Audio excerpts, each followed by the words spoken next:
We're in Petersburg, where the Porta Blue Jays will host the Pittsfield Saukeys in a Sangamo Conference matchup. SEPQ Friday Night Showdown, presented by Bob Riding's family of dealerships, starts now.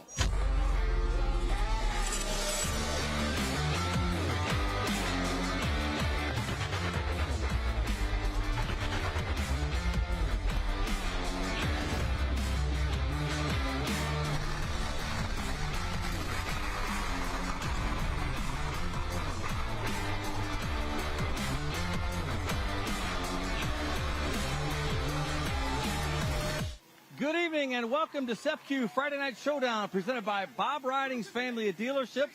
We're in Petersburg, where the Porta Blue Jays will host the Pittsfield Saukeys in a Sangamo Conference matchup. Paul Wappel alongside Adam Anderson.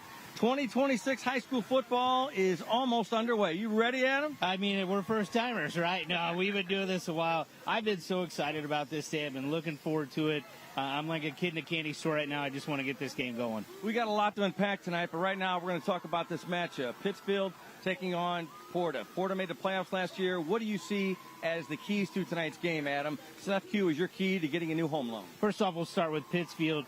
Tonight, you want to make a statement. You went 1-8 last year. I know nobody was satisfied with that. Here's a chance to come out, fresh year, make a big statement with a big win over a very good Blue Jay football team. And for Petersburg Porta, if you could come out here and prove your worth, and what I mean by that is you're a team that a lot of people feel like you can move up to the upper echelon of the Sangamo Conference, make a statement tonight, and really prove that you belong up there. Hard to believe it, but kickoff isn't far away. August 21st, we're ready for high school football. Right now, we're going to turn over to the third member of the broadcast team, Darren Leeds. He has tonight's Brant Professional Agriculture Field Conditions. Darren, what do you have? Well, thanks, Paul. And yes, some great football conditions out here this evening. No rain in the last 24 hours, so field conditions are actually pretty ideal. Don't have to worry about any slick spots, and should have some excellent traction out here for these young football players. It is a little bit humid, but really think that those conditions should start to ease up once we're getting closer to sunset, and hopefully we'll get a little bit more of a breeze picking up here as the game continues. We'll be back with the SEPQ Friday Night Showdown kickoff from Petersburg in just a minute. We're at Jack Boyle Field in Petersburg, where the Porta Blue Jays are going to host the Pittsfield Saukeys. We're just about set for the opening kickoff. Paul Wappel, Adam Anderson, Darren Leeds here in Petersburg for the SEPQ Friday Night Showdown game, week one. Adam Anderson. It's been a long wait since November for both of these teams, so I know they're excited to get back on this field and really try to make an impact. Blue Jays want to make the playoffs again. They made it last year, lost in the second round. We'll talk a little bit more about that. Pittsfield 1-8, looking to rebound. They've got a lot of players back. Yeah, a lot of players back. They're competitive in a lot of those Sangamo Conference games.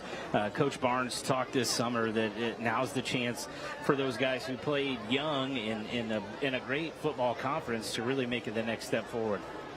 Saukeys had a lot of injuries last year as well, so that certainly hurt them throughout the season. Yeah, well, I'm sure the humidity is going to play a part into our favorite friend cramping here tonight. That's a week one guarantee that I have here. But other than that, I think we're going to be in for a good football game. I think we are, and looks like the Blue Jays will kick off here as we get set. Good crowd on hand. August 21st. Season moved up a week earlier. We're glad to bring you the action here on CW23 again with the SEPQ Friday Night Showdown crew. Little bit of a breeze, but not too much. But it's August and it's Central Illinois, so that's all right. Yeah, just never know what you're going to get. 23 Caleb Cass to kick off the Blue Jays. So Caleb Cass, the junior, will kick off for the Blue Jays. And we are just about set. Riker Wyatt deep for Pittsfield. And it's just about kickoff. We are ready to go.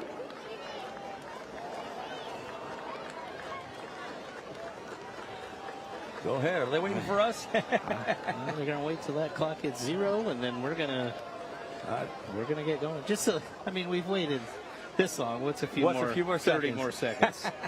That's right. Porta in the blue and white uniforms. Pittsfield in white uniforms. Jack Coyle Field, longtime coach, legendary here. Field named after him. And I'm sure everybody's ready to get this kickoff underway. Caleb Cass trying to stay loose. He'll do the kicking honors. All right, here we go. The clock is on, and I think we're ready to go. The crowd gets ready, and we're ready. And, a squib kick to start it off.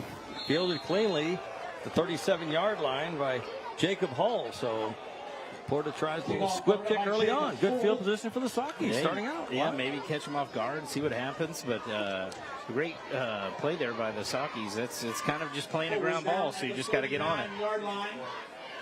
Get our first look at Pittsfield's offense tonight. We talked about it. A lot of juniors, a lot of players back from last year's 1-18. Cody Anderson, the junior quarterback. Heard a lot of good things about Cody Anderson. Excited to see him in the backfield right now. 1st and 10, Pittsfield. And flag on the opening play. You're going to see some of that probably tonight, right? A little bit tonight. I mean, first game, first play. You're excited. Great idea by the Sockies to come out and go on too. So that'll make it 1st and 5 for the visiting Sockies. About an hour and a half drive from Petersburg. Anderson looks to the sideline for the play. 1st and 5 from the 44. Anderson keeps it, goes left, breaks the tackle, gets across to the 46-yard line. Good pickup on 1st down for Pittsfield. We talked about in the pregame show, Adam, about Porta lost a lot of offensive and defensive linemen from last year. Yeah, it'll be interesting to see how the Sockies try to attack this fairly new line here. 2nd and 3 for Pittsfield. Opening drive of the game. We expect both of these teams to keep it on the ground a lot, but they go to the air here. Wide open is number 3, Riker Wyatt. Still going, and it's a 1st down.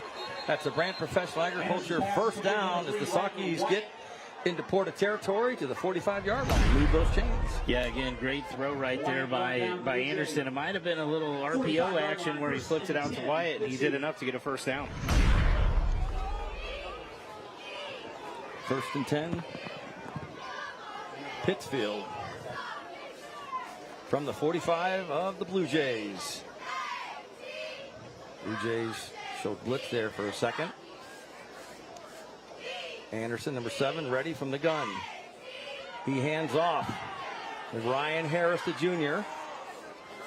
Still on his feet, but takes about 3 or 4 Porta Blue Jays to bring him down. Gain of about 3 on the play.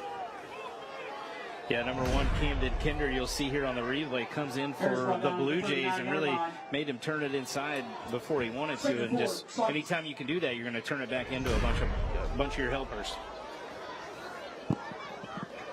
Opening drive for Pittsfield. Handoff again to Harris. Still going the right way. Bring up 3rd and short for Pittsfield. Harris, 6'1", 190-pound junior. Great job up front by the Sockies to get body on body to get enough there for Harris to almost get a 1st down and put him in a really 3rd and advantageous position. 3rd and 2, we'll call it. Anderson to quarterback.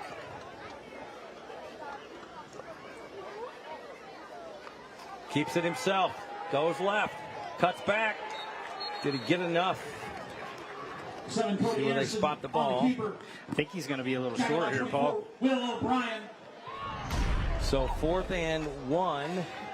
Great tackle here by number 24, Will O'Brien. If he doesn't get him right there, Anderson had a lot of room to turn that upfield. Here's a big 4th down on the first drive of the year. 4th and 1 for Pittsfield from the 36 of Porta.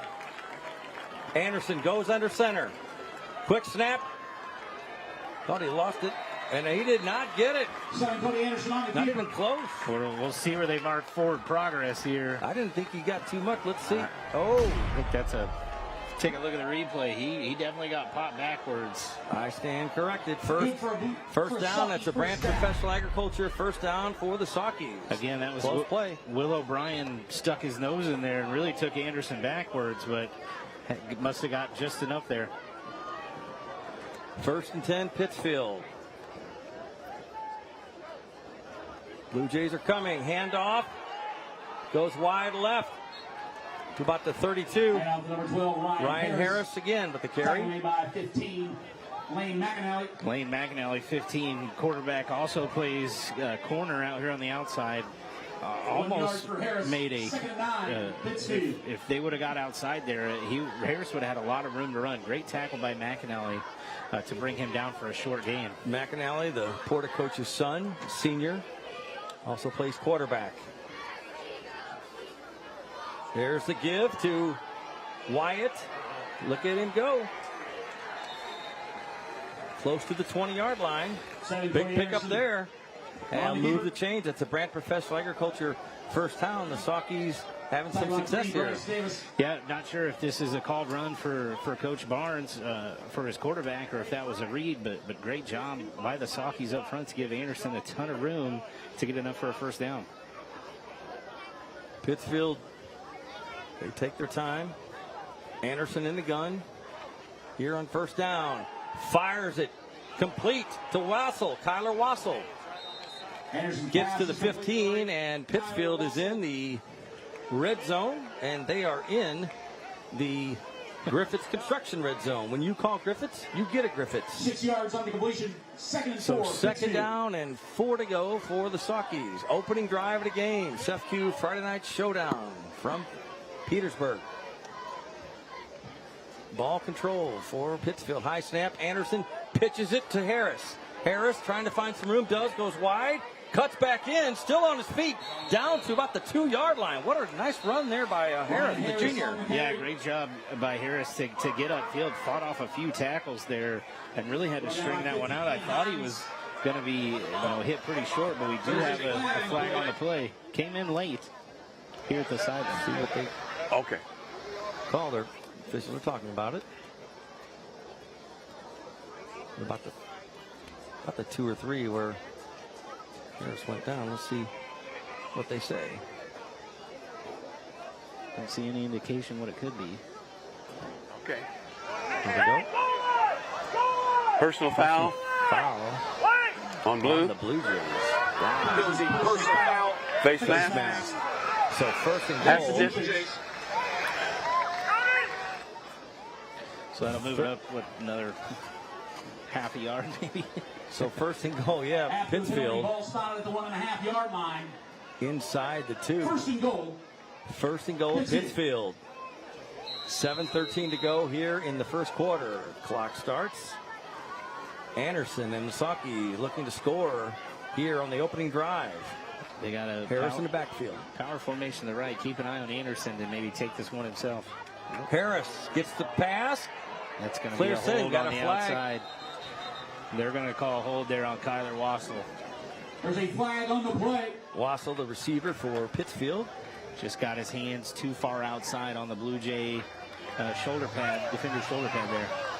Holding number 8 on the offense. 10-yard penalty. Indeed.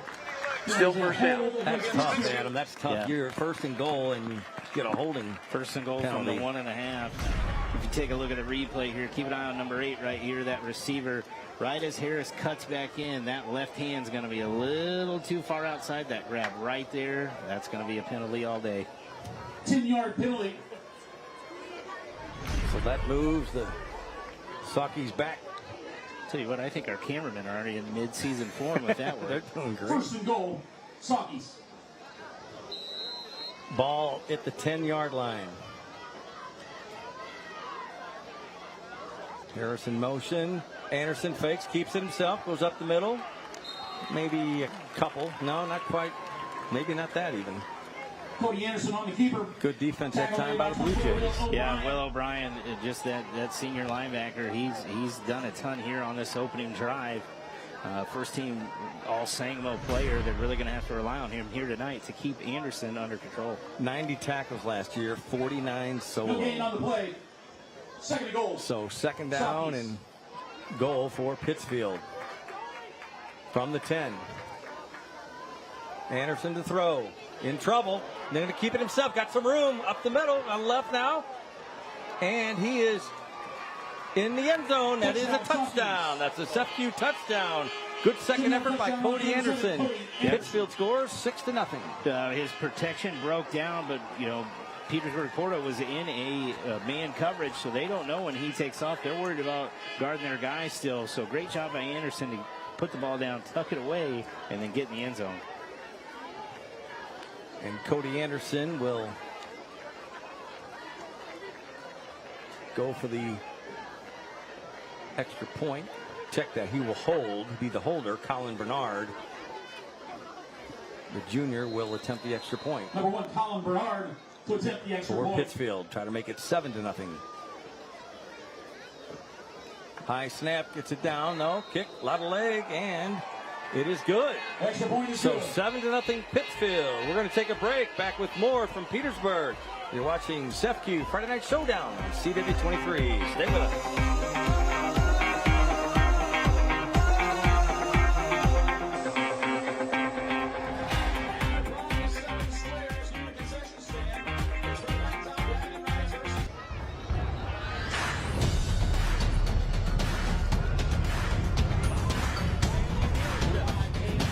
Adam Anderson here at Jack Coyle Field in Petersburg. Pittsfield had the ball first. They strike first with a long drive, Adam, in the first quarter to run by Anderson, and the extra point's good. 7-0 Saukeys lead. Yeah, you couldn't ask for a better opening drive for Coach Barnes and these Saukeys to come out, come up 7-0. You've waited all summer, probably all fall and winter too after last season. They came out firing all cylinders. Jacob Hull will kick for Pittsfield. And there's the kick on the ground. Fumbled briefly, picked up by the Blue Jays. Still on his feet is Bryce Davis.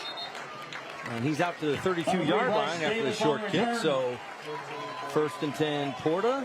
Porta AC, their co-op, the Blue Jays. And we'll get our first look at the Porta offense tonight, led by senior quarterback Lane McAnally.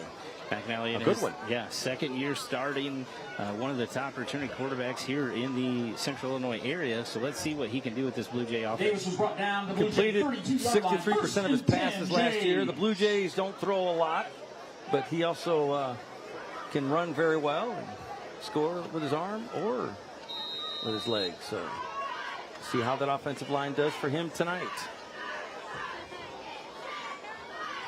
First and 10, Porta, 5:58, first quarter, if you just joined us. Josh Carr, the fullback, in the backfield. McAnally from the gun. And a flag, a couple of flags. Flag on the play. Bryce Davis was in motion. Let's see Dead ball, false start on the offense. Against the Blue Jays. 5-yard penalty, still first down. That'll push the Blue Jays back 5 yards. It looks like we were going to get a quick pitch there to Davis in motion. That's a timing play. That's something in week one you hope you have worked out, but practicing that and getting in a game and doing it are two different things. So first and 15 from the 27 now for Porta AC. Davis in motion again. Oh, the right tackle moved again. Oh, Josh Carr, the fullback, not happy about that. Nobody's happy about it, but he's upset. Another penalty and going to push the Blue Jays. Dead ball. They're going the wrong way. False start on the offense. A lot of 5-yard penalty. excitement. You Still get first out down. here, you've practiced, you've maybe had a scrimmage against yourself. But it's different under these lights against somebody else. You just get a little too excited. You got to lock in right here and think back to your game plan, what Coach McAnally and his staff has talked about all week. Just relax, take a deep breath. They just need a positive play here. So first and 20 for Porta. They have their work cut out for themselves right now. 7-0 Pittsfield. McAnally goes under center. Pittsfield shows blitz. Handoff. Good run there. About the 27-yard line. for Will O'Brien. 6'2", 185-pound senior. He's a good one. Yeah, great job. You know, we talked about the losses that they had up front on the line, so I think Coach McNally's is going to see what they're worth here and really test them up front. He's got it. Great running backs in Carr, O'Brien. You'll see Davis and Carter carry the ball. Looking out there, number 7, Wesley Sampson. He looks like a big target there for McNally, too. 2nd and 14. McNally hands off again to Will O'Brien. Got some room. He does. Look at him close to first down. I think he got it. Hand off the 24, Will How about O'Brien. that? 2nd and 14 turns that into a first down. Tackle made by 22, Landon McCoy. Or did he not get it? Yep, I think they're going to give it to him. Everybody's moving. Okay, now we are. Okay, thank you. For O'Brien, good The Brand first Professor down. Agriculture first down. And the Blue Jays. We weren't real sure where they were going to put that ball down, but I was watching the officials and looked like he had it clearly, so he does. 1st and 10 now from the 43-yard line. 1st and 10, Jays. So Blue Jays with their ground game. Once again, O'Brien, more than 700 yards rushing last year, 8 TDs. He's got some speed, too. he's got some speed to the outside. That is what is unique about this Blue Jay offense. They're very run-heavy, power come right at you. They've got some really skillful guys, some really athletic, tall, slender guys that have a ton of speed. So you really have to make sure that you're not letting them get outside because they'll make you pay for it. 2nd and 6 now for Porta. McAnally under center again. Fakes it, going to throw this time. Rolling. Throws it, got a man open. Caught at the 30, stays in bounds, and that is a first down. Yeah, number 12, Drew Carter goes up and gets that one. Makes a nice sideline catch there. Made sure he secured the ball before he got his feet down. Great job by number 12. Blue Jays with a big play there. 1st and 10 into Pittsfield territory. They're on the 30-yard line of the Sawkeys. 1st and 10, Blue Jays. Porta offensive line, Drake, Revy, Bloomquist, Collins, and Miner. 3:39 in the first quarter. From the gun, McAnally. High snap, brings it down. Gives to the big fullback, Carr. Look at him, he's a ton. Goes out of bounds, but not before he comes up with a good gain. 5'8", 198 pounds. Yeah, he is a bulldozer down there. He is your typical old school fullback. You don't see guys like Josh Carr very much anymore in this game of speed, but he's got some speed too. We better tell Darren Leeds and Chase Groening down there to look out. Chase might have had a flashback, might have tried to take him down there, so hopefully he didn't get in that dog pile. And it's a Brant Professional Agriculture first down. And Darren Leeds, of course, ABC News Channel 20 meteorologist, our sideline reporter tonight. We'll hear from him in a minute. McAnally and the Blue Jays driving here. Ball on the 19. So they're inside the Griffiths red zone. On the ground, they keep it to Carr. Sawkeys, not a whole lot there for Blue Jays. Ball came out late, but I think he was down, Paul. They saw the official pointing at the ground. We talked about it, Adam. You don't see a ton of grass fields, but this one's grass, natural grass. Natural grass looks. So the Blue Jay at midfield looks great. It does. 3 minutes to go here in the opening quarter. 7-0 Pittsfield. 2nd and 8 from the 17. Fakes the Carr. McAnally rolling, throwing, got a man wide open. Touchdown. Number 3, Bryce Davis. And that's a SFQ touchdown. Wait a minute. We do have a flag on the play. There's a flag on the play. Any guesses, Adam? Interference? No? Was there hold? It would indicate interference from here, but I think they're going to talk about, was it accidental collision that knocked down the Pittsfield defender, or officials are discussing it, of course. Holding on the defense. oh, okay. It's a touchdown. So defense, decline, touchdown stand, 7-6. Porta will try to tie it with the extra point here. McAnally did a nice job rolling out. He's wide open in the end zone. Yeah, Bryce Davis, and again, if your run game's pretty good, your pass game will only open up off of that. So McAnally, 2 play action passes, 2 wide open Blue Jay receivers. I'm sure that's something the Sauke's coaching staff's going to have to talk about, but great response to that opening drive touchdown. Definitely was, especially when they started out backwards, couple of penalties. So Blue Jays excited about that, 7-6 here in the first quarter. So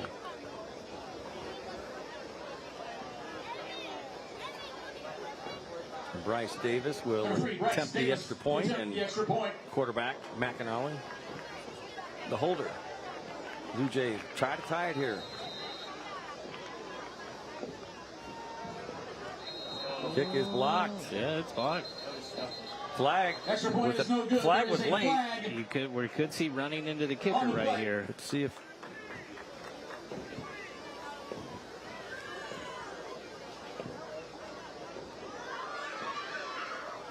Yeah, I think we're going to get a running into the kicker.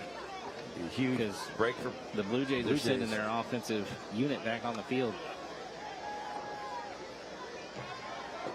And let's. No signal yet.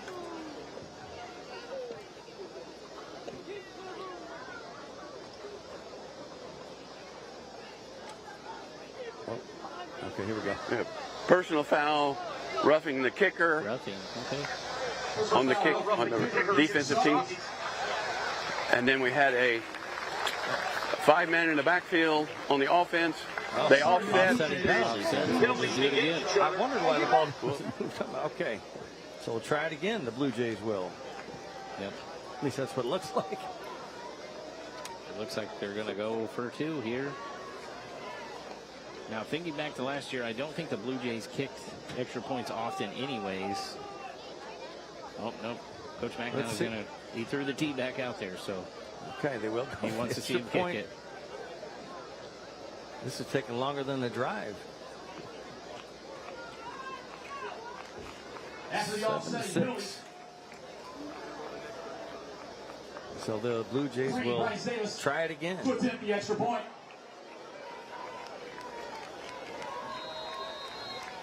McAnally the holder, Davis the kick.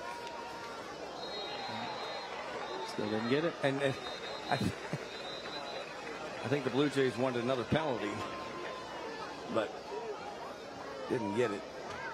Or did they? There is a flag on the far side of the field. Oh. Dead ball. Too many men in the backfield. Too many men in the backfield. It is declined, so we're going to be kicking off. You got that? Yeah, I think I got it.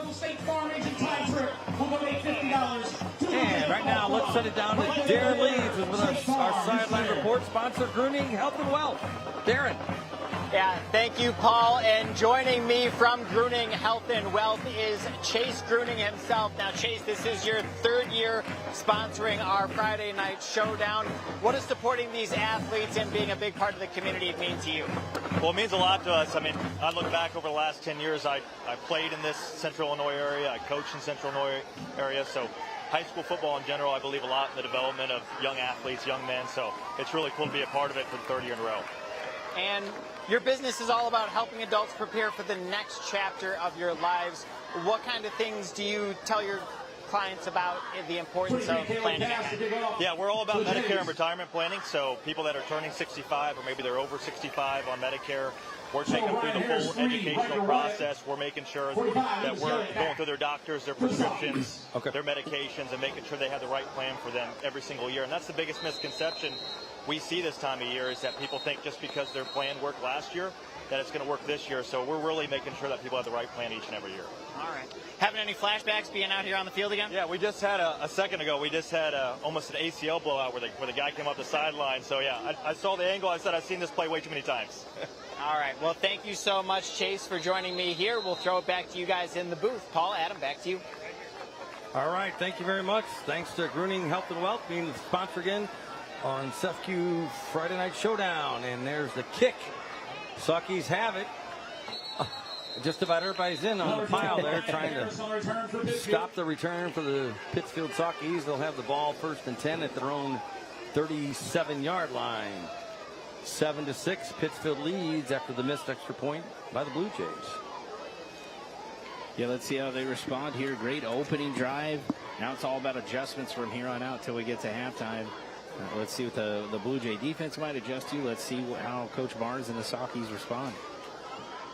Sun's going down. It's cooled off just a little bit here. Line, 1st and 10.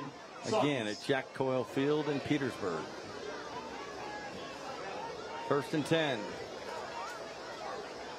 There's the give. Got some room. Cuts back left. Ryan Harris. Good play on 1st down for Pittsfield. Yeah, good tackle there by 23. Caitlin Pass from his linebacker position. A great cutback, and he's got a ton of room. That Saukey offensive line has really played well here in the first quarter. 5 yards for Harris. 2nd and 5. Saukeys. You get 5 yards on 1st down, you'll take that all day, right? Absolutely. 2nd and 5 now. From the gun. Handoff. Trips, but he stays on his feet. Does Riker Wyatt. Good second effort there. Taking a lot of guys to bring him down. Not down until he gets to the 46-yard line. Yeah, went a long way to get about 3 yards there. And he took a ton of hits, but way to hang in there, Riker Wyatt. Big 3rd down here for the Saukeys. That's a Saukey 46. 3rd and 3, Pittsfield. See if the Blue Jays can stop Pittsfield here. 3rd and 3 on a humid Friday night in Petersburg. Anderson looks to throw. Incomplete. Short. He was under pressure. 10 receivers. Riker Wyatt. Adam, I brought my suitcase tonight because we have a lot to unpack. We've got new playoff format. More teams are going to make the playoffs. You've got Decatur Eisenhower didn't have enough players to field the schedule. Litchfield didn't, so had some Central 8 conference teams scrambling. We'll talk about that here. There's a plethora of storylines going. I mean, I love it. Football starting earlier, but it did feel a little odd this morning to talk about a first week 1 game on August 21st. And Anderson does the punt, and 7, Cody Anderson punts it out of bounds. And right now, we're going to send it down the field with Doug Opperman, who's with our title sponsor, CEFCU. Doug? Hey guys, I'm here with Janae Stevens, Senior VP at CEFCU. Janae, thanks so much for showing up today. CEFCU has been a part of FNS for the past 11 years. Why do you continue to be part of this great high school tradition? I think because of just that, it's a tradition. You've got generations coming out to support the athletes and the school and the community, and just to be part of that support and that friendship and that teamwork, we're just thrilled to be part of it because it's just a great thing. Speaking of high school, everybody has their favorite high school tradition memory. What would be yours? I can't think of one, but I'd say opportunities like this, right? That getting together with your friends at the football games or the basketball games or the dances and just hanging out and having a great time, and again, keep coming back to you, but that making memories with people. So I'd say that's it. I understand. And last one, does CEFCU have any upcoming events in the community? We sure do. We're partnering with the Springfield Chamber. We've got some partnerships with Hope and Spark. Beyond that, the middle of October is International Credit Union Day. So members can come into any of the CEFCU member centers, pick up a little treat, and celebrate everything that makes credit unions great. Awesome. Thanks so much, Janae. Thank you. Back to you guys in the booth. All right, back to action here. For the Blue Jays, keep it on the ground on 1st down. It's Deacon Stroop. First time we called his name tonight, the senior. 1:03 to go here in the first quarter. Yeah, tight first quarter here. I think it's now just about how you respond to changes and what adjustments you could make. Both teams came out pretty hot on their opening drive. 2nd and 7, got on the board. Now it's a game of adjustments here. The chess match has started. So 2nd and 7 for Porta. from their own 36-yard line. O'Brien and Carr in the backfield. McAnally going to throw. Has time. Goes across the middle. Nice catch to Davis there on his feet. He's going to break it. Let's see. He's got one man to beat. And he can't catch him. That's going to be a touchdown. But there is a flag at the 42-yard line. They're going to call Drew Carter for a block in the back or a clip here. It was very close. You take a look at the replay. Great stand up in the pocket and throw to Davis.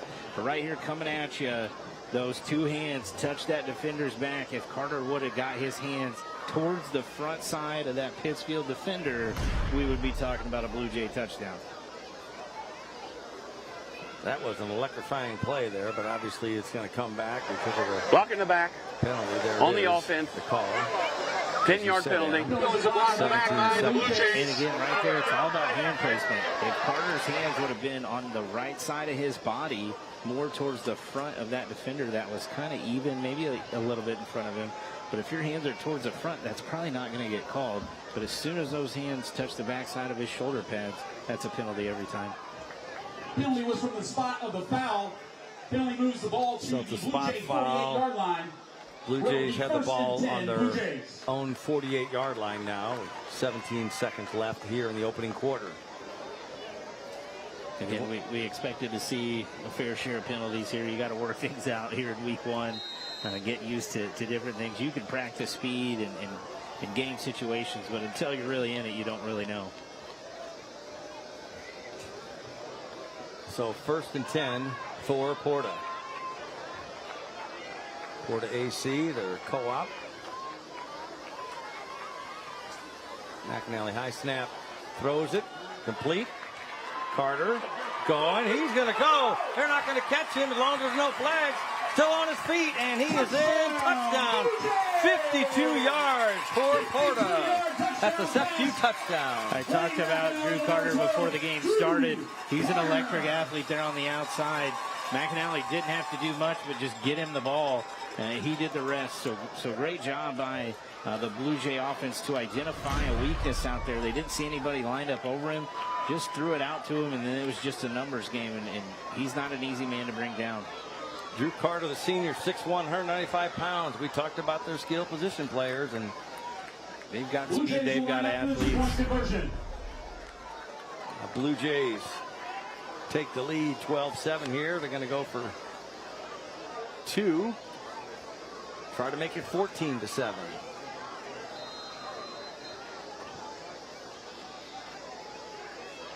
Stroop and Carr goes to, no, keeps it himself. McAnally, oh, no flag, bang bang play there, incomplete. Conversion fails.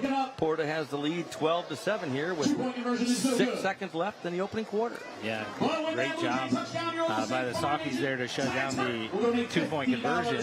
But what an electric play by the offense to respond from getting a touchdown taken off the board with a penalty to getting right back in the end zone. Doesn't get much better than that, right? I want to let you know that Friday Night Showdown is available streaming live on newschannel20.com and on News Channel 20's Facebook page.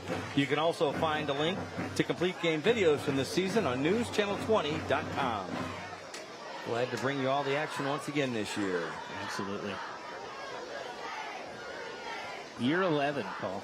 Hard to believe. Hard to believe. Hard to believe. Started in 2015, didn't do it during 2020. The season was canceled with COVID, and it's been a lot of fun. We've been to a lot of places. First time we talked about been to Petersburg. We've done a Porta game, a couple of them at least, I think, but haven't been here, and it's great to be here. It's been a long time since I've been here, and it's been a long time since I've been here. I just think about the drive over.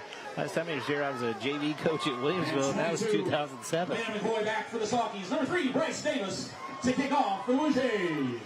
Davis will kick off to Pittsfield with a 12-7 lead. Let's see if he tries to kick it deep or does the old squib kick. Pretty good kick. Fielded cleanly at the 30. Still on his feet, and a good run back there. Landon McCoy on the return. And we're going to take a break. Back with more after one quarter here in Petersburg. You're watching SFU Friday Night Showdown. Back with more in just a minute.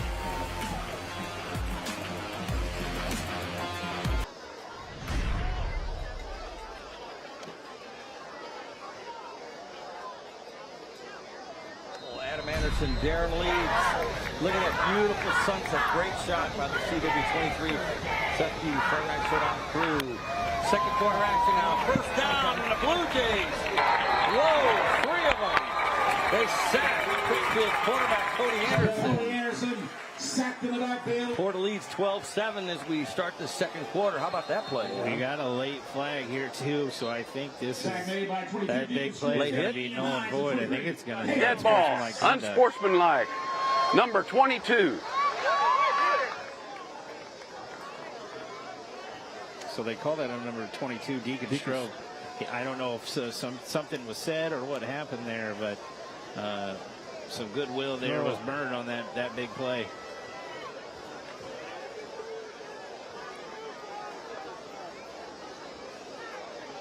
So that's going to nullify that big loss that Porta had just given to Pittsfield here as we open the second quarter.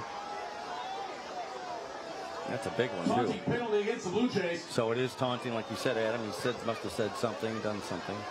15-yard penalty. So first down, Brant Professional Agriculture, first down.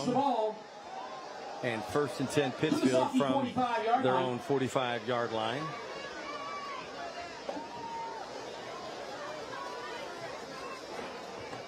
See how the Blue Jays respond here on defense. Back to throws Anderson. Throws it up in the air. Got a man little too high and out of bounds. Intended receiver Colin Bernard. Anderson there under heavy pressure again. Coach Martins is going to have to talk to his offensive line. He didn't have much time to really do anything, but smart play with either that's going to your guy or it's going out of bounds. You know, something Coach Barnes said in an interview earlier this week was last year some of the sophomore linemen, they had pizza pan eyes. Yeah. And he said those were real. And but he's expecting them to be much better this year and improved. You know, when people ask what's the difference between a freshman JV game to a varsity game, it's still football. The speed of the game is different once you get to that varsity level. Everything happens about a half second faster at this level than it does at the younger level. So those pizza pan eyes are a real thing. 3rd and 1, some movement. Another flag. Flag on the play. I think it's going to be on Dead ball. Pittsfield. Let's Ball see. start. And it is. On the offense. 5-yard penalty. Repeats it down. So moving back 5 yards. And that'll drive a coach crazy because that was a false start from a wide receiver position, and there shouldn't be anywhere else you're looking other than the football. Coach is talking to him right here. Hey, you got to have your eyes inside. A lot of times as a receiver, you don't even know what the snap count is. You're just waiting for that ball to move. 3rd and 6 now for Pittsfield. Back to throw is Anderson. Throws across the middle. He gets his man in stride. First down. Then some into Porta territory to the 40. Reception to Ryan Harris. That's the Brant Professional Agriculture first down. Yeah, great play action pass. Got Harris out of the backfield. He just got kind of turned loose there by Drew Carter, who might have been watching in the backfield a little too long. But great throw and catch over the middle.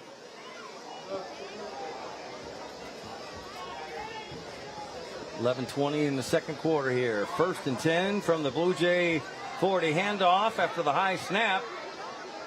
Hard to bring him down.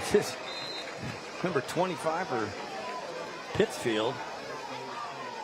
And a Blue Jay player down. 35. Check that. That's 35. It's Nick Merriman. Again, I talked in our pregame show. He's not the biggest, he ain't the strongest, but he might be pound for pound one of the toughest guys on the field. Right now, time for the Smile Cam, sponsored by Makeover Dental. Smile Cam, thanks to Makeover Dental, and a lot of smiles tonight. Blue Jays fans out in full force tonight. I heard this in between quarters. The concession stand's called the Bird's Nest. I just think that is awesome. Like that. Big crowd here tonight, too. Pittsfield brought a good crowd as well, yes. On 2nd and 10, there's the handoff again to Merriman. Tough to bring him down. He's to the 30. 35, Nick Merriman. With the carry brought down by 24. Gain Will of 5. O'Brien. It'll be check that. It'll be second and first down. Merriman down at the 31-yard line. First and 10, It's a Pittsfield. brand professional agriculture first down. They're not giving us a whole lot of signals out there tonight. We're kind of Opening week. Yep. We're going with the flow here. First and 10. Keeps it himself. Anderson cuts right. Good stop there by the Blue Jay defense. Yeah, great job up front of turning him back inside. Joe Rebby. Joe Rebby. That pressure in his face. He had a decent cutback lane, but Rebby really closed the gap from behind to bring down Anderson before he could get going. Second and 10 now for Pittsfield. Anderson looks left, got a man, complete. Harris. Anderson's pass complete to I number think 12. he's going to be about Ryan Harris. Yards short, yeah. maybe 2 short at the 22. Let's see what they. Tackle made by number 1, Cam just Kinder. a quick play action pass. Anderson's doing a great job of getting it out of his hands quickly and into his playmakers. Harris 6 almost yards got on the them play. 3rd and 4. He Pittsfield. get a generous spot there as Anderson went down, so he's about, 3.5 yards short? They're going to call it 3rd and 4. Quickly to the line. Anderson fouls his blockers. Not enough. Cody Anderson on the keeper. Yeah, now he's going to be about a yard Fourth short. down. 24, Will O'Brien on I the thought tackle. if Anderson here stayed inside and kind of hid behind his lineman right there, I thought he had a little bit more room 1 to the yard. inside where he might have been able to get a first down. Pittsfield. 4th and 2 or 4th and a long one. Call it what you want.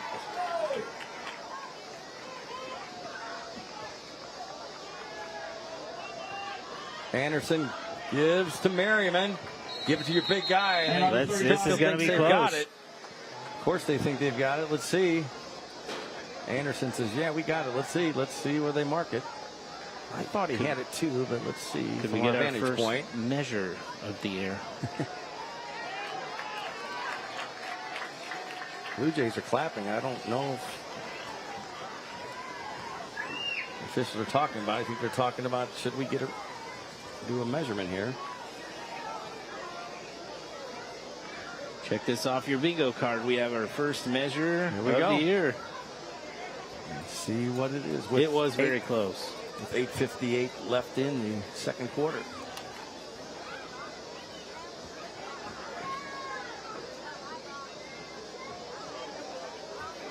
Gonna be short. Oh, pretty well short. Wow. Turnover on down. So how about that? Blue Jay defense comes up big there. Yeah, that's a huge stop. I thought Pittsfield was doing a pretty good job of moving the ball down the field. Way to flex their muscle there on that short yardage and bring down Merriman. So now that Pittsfield's on defense, I want to let you know, head coach Dalton Barnes has Mason Kaufman is the Pittsfield defensive coordinator. His brother, Brady Kaufman, is helping out. Taylor Kaufman, they're all 3 brothers, is the athletic director of Pittsfield. So they're all in the family at Pittsfield, the Kaufman. So Kaufman. Sounds like a law firm or something, right? Or something, but it's not. I'll tell you what, Coach Barnes is ecstatic to have Mason Kaufman and Brady. He said Mason's going to do a great job, and we'll see how the defense does. And I'm sure they made some adjustments after that last drive, so it'll be interesting to see what Pittsfield does here on defense. 1st and 10 from the 22. Back to throw. McAnally down the sidelines. Incomplete. The intended receiver was Drew Carter. Intended for Drew Carter falls incomplete. McAnally's trying to fit that into a tight window there to Carter. Almost was able to make a big There's play. a flag down. We do have a late flag.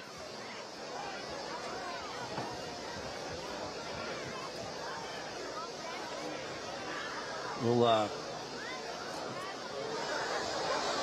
Holding number 99 on the offense.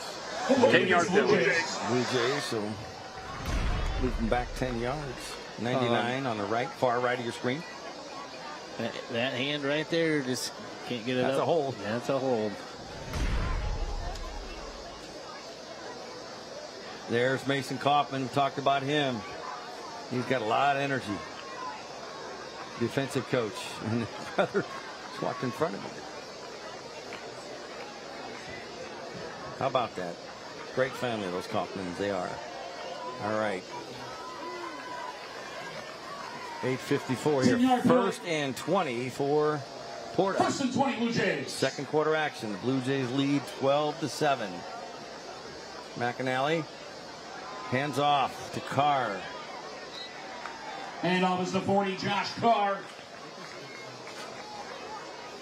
So I'm so old, Adam. I 15-40 came Frazier on the here, stop. covered some games when I was at Channel 20, late 80s, early 90s. You had Len Onken was the coach, did a great job. 5 Led yards for Blue Carr. Jays Second to the and 15, playoffs. Bob Jays. Bagby led them to the playoffs. He was also a coach at Southeast and Springfield, and great guy. A lot of tradition here at Porta. They made the playoffs last year, first time in a long time. Won that controversy ending the first round playoff game against, was it Fairfield? Fairfield, and then they played Williamsville. And actually They lost. at one point had a lead in that Williamsville game in the first quarter against the Bullets, but that was a tough little team. A lot of room here for O'Brien. And on to 24, Will O'Brien. Good run there. You know what I've been impressed with the Blue Jays is the blocking on the outside by your receivers, your tight ends, and that they're doing a great job out in front of these Blue Jay ball carriers to give them a lot of room. First and 20. Now we're in third and short here. Coach McAnally's got to be happy about that. Blue Jays with the ball, with the lead. Third and 3. 7:35 clock running here in the second quarter. Sun is down. Sun has set. I hear the locust, and it's football. It's football. Empty backfield for the Blue Jays. McAnally keeps it himself, trying to find a hole. Not much there. In fact, nothing there. Nice stop that time. See where they mark him down. I think he's got enough on his forward progress. They're going to give him a first down. Nick Merriman with the stop. McAnally's run good for Blue Jay. First down. Brant Professional Agriculture first down. Speaking of Brant, got to give a shout out. We're going to do a Pleasant Plains game coming up, but Evelyn Brant Thomas, our dear friend, and Brant, longtime sponsor, first down sponsor. She'll be 103 in 4 days. 103. Happy early birthday, Evelyn. Happy birthday, Evelyn. She's one of the best. Oh my gosh, amazing! And thanks to Brant and everything they do. Great company and great support in Central Illinois. High snap, quick give, and it fooled the Pittsfield defense. Cutting back to his feet is Carter Davis. Bryce Davis down the sideline, still on his feet inside the 5, and the Blue Jays. That's a Brant Professor Agriculture first down, and they are inside the Griffiths Construction red zone. When you call Griffiths, you get a Griffiths. You know, that's the easiest pass McAnally will make all night. Just flipping it forward to Davis and letting him do the rest. Turned on the speed there. I thought maybe he was going to slip away and get into the end zone, but great job by the Blue Jays. First down and first and goal, Blue Jays. Goal for those Blue Jays. What a nice play there. Really fooled the Pittsfield defense. And again, great blocking on the outside by the other Blue Jay receivers to let Davis get free.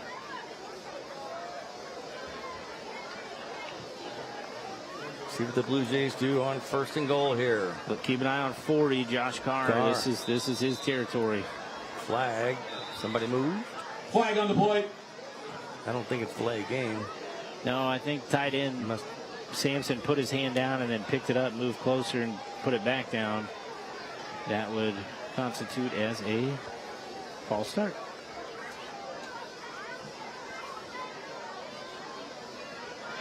Dead ball. False start. And there it is. On the offense. 5-yard penalty. So they move the ball back.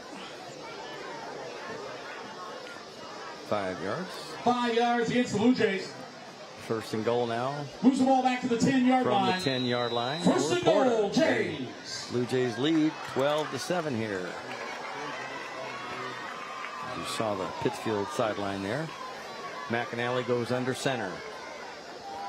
There's handoff. Look at that. Will O'Brien barrels his way. He's close. Will O'Brien. Didn't get in, but he's knocking on the door there. Second and goal from the 1.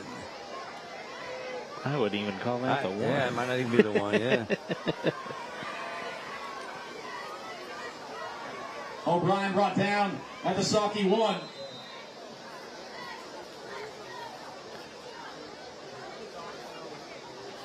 Not sure what the holdup is here. I'm not either.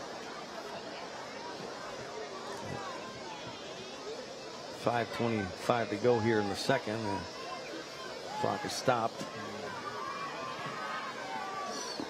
I think they're making sure they got 11 guys in the huddle.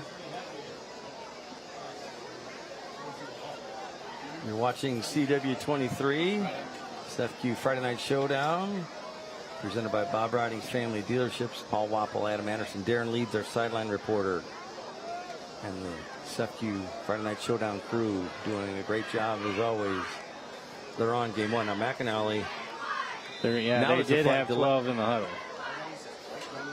My goodness. So another flag, another penalty. I'm so. Penalty flag. So 5 yards. Oh, hey, how you doing? Yeah, wave, Adam. We're on, I guess. There we are. Yeah, home of the Blue Jays. Great to be here in Petersburg. You probably see a very confused look on my face right now because we weren't sure what was going on. Illegal formation. There it is. All right. Okay. On the offense, 5-yard penalty. So false start. Penalty was a false start against the Blue Jays. Blue Jays trying to figure out what the penalties were, and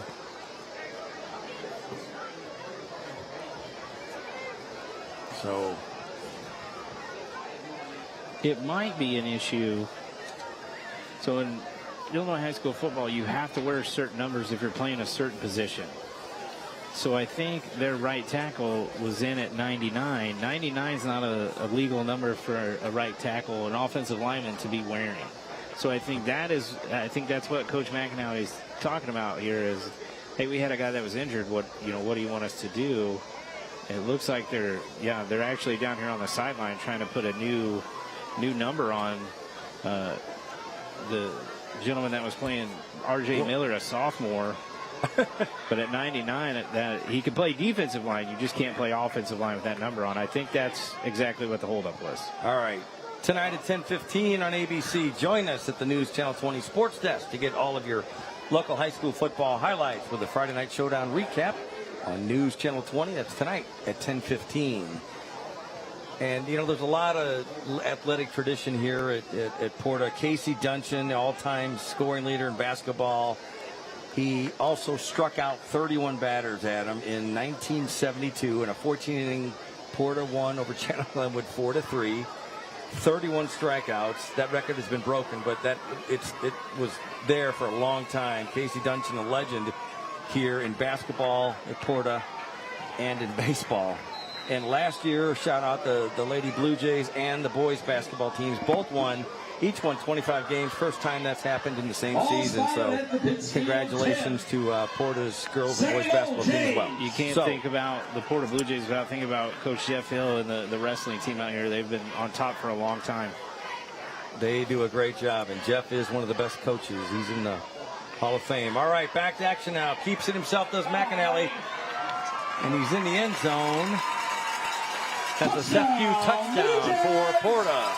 So they add to their lead. SFQ touchdown, 10 yards for McAnally. Great play call by the Blue Jays. Again, Davis almost scores on that one earlier, so they get everybody's attention on that motion. He fakes it and comes around the backside. He might have been able just to a quick jog into the end zone there. Great job by the Blue Jays. 18-7, Porta. Now let's see. I would think they would go for two, Adam. I would certainly looks like it. 4:59 to go here in the second quarter. First quarter was pretty quick. This one's been a lot slower. A lot of penalties, of course. Week one, we anticipate that. I think we're going to time out with, I think, the injury they had in their offensive line. They're trying to figure out if they had enough guys in the huddle and what they had going on. All right, we're going to take a break. You're watching SFQ Friday Night Showdown on CW23. Back with more from Jack Boyle Field in Petersburg in just a minute.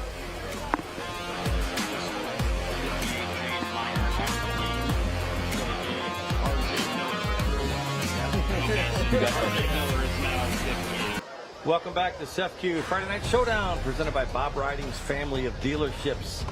second quarter action. 4:59 to go here from Jack Coyle Field in Petersburg. We're at Porta High School.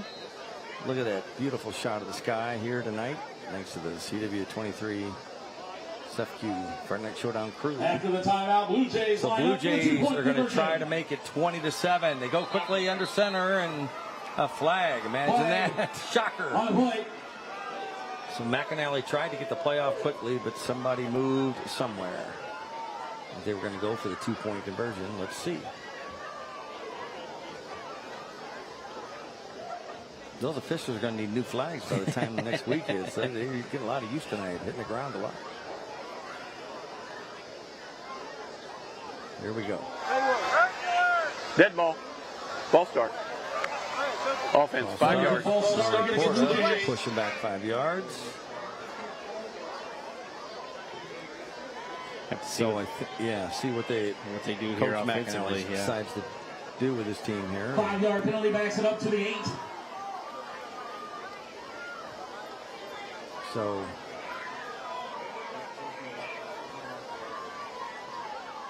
Kanan Philbright comes in. McAnally is in, of course. They'll go for the conversion, looks like. But again, to try to make it 20-7. If they can get a playoff, there's no penalties here. Let's see.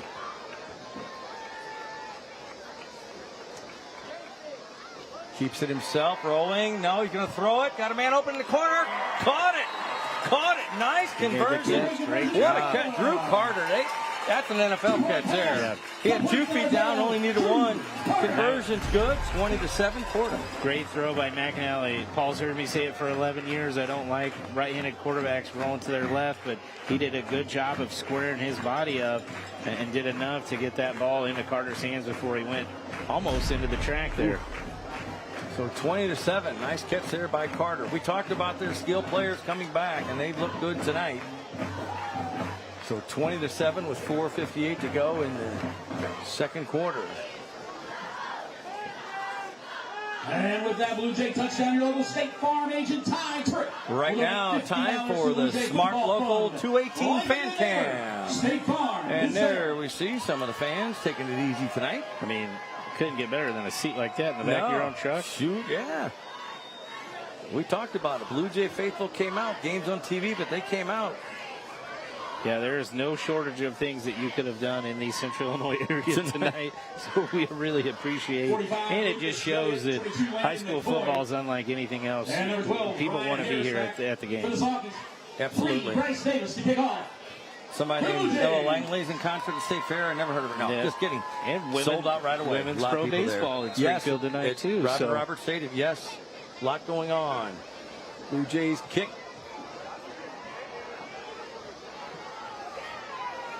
Pittsfield's 45, Lucas Yelliott with the return. And freshman. I think he tripped over his own guy's feet right there, yeah. Well, let's see how Pittsfield responds. Down 20-7, Adam. 4:53 left here in the second quarter. They've moved. They had the one drive where they had the punt, but they've moved the ball pretty well against this Blue Jay defense. You got a lot of time here. Try to get back in the end zone, get back on the board here. Going into halftime, really maybe snatch some momentum back from this Blue Jay sideline.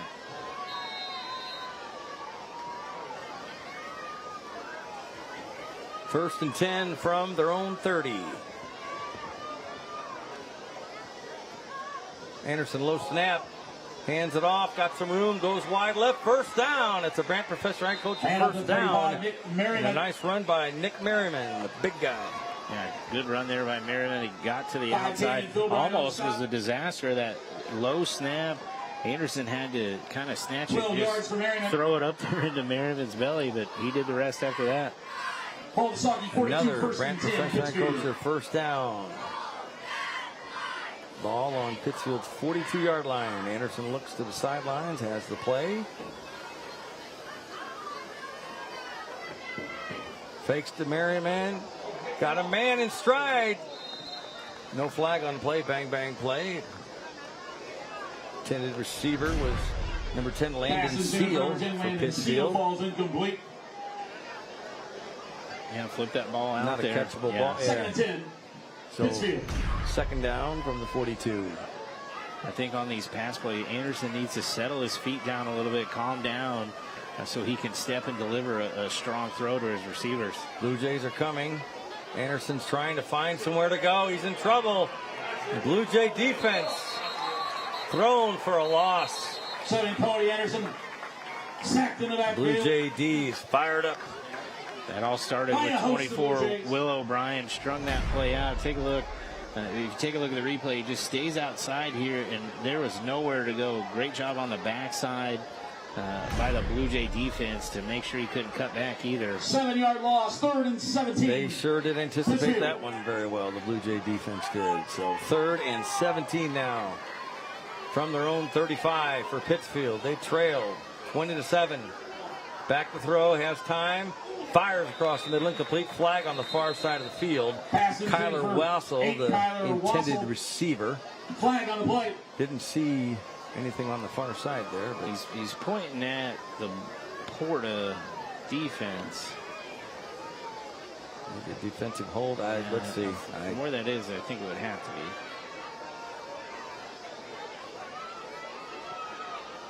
Ineligible downfield on White.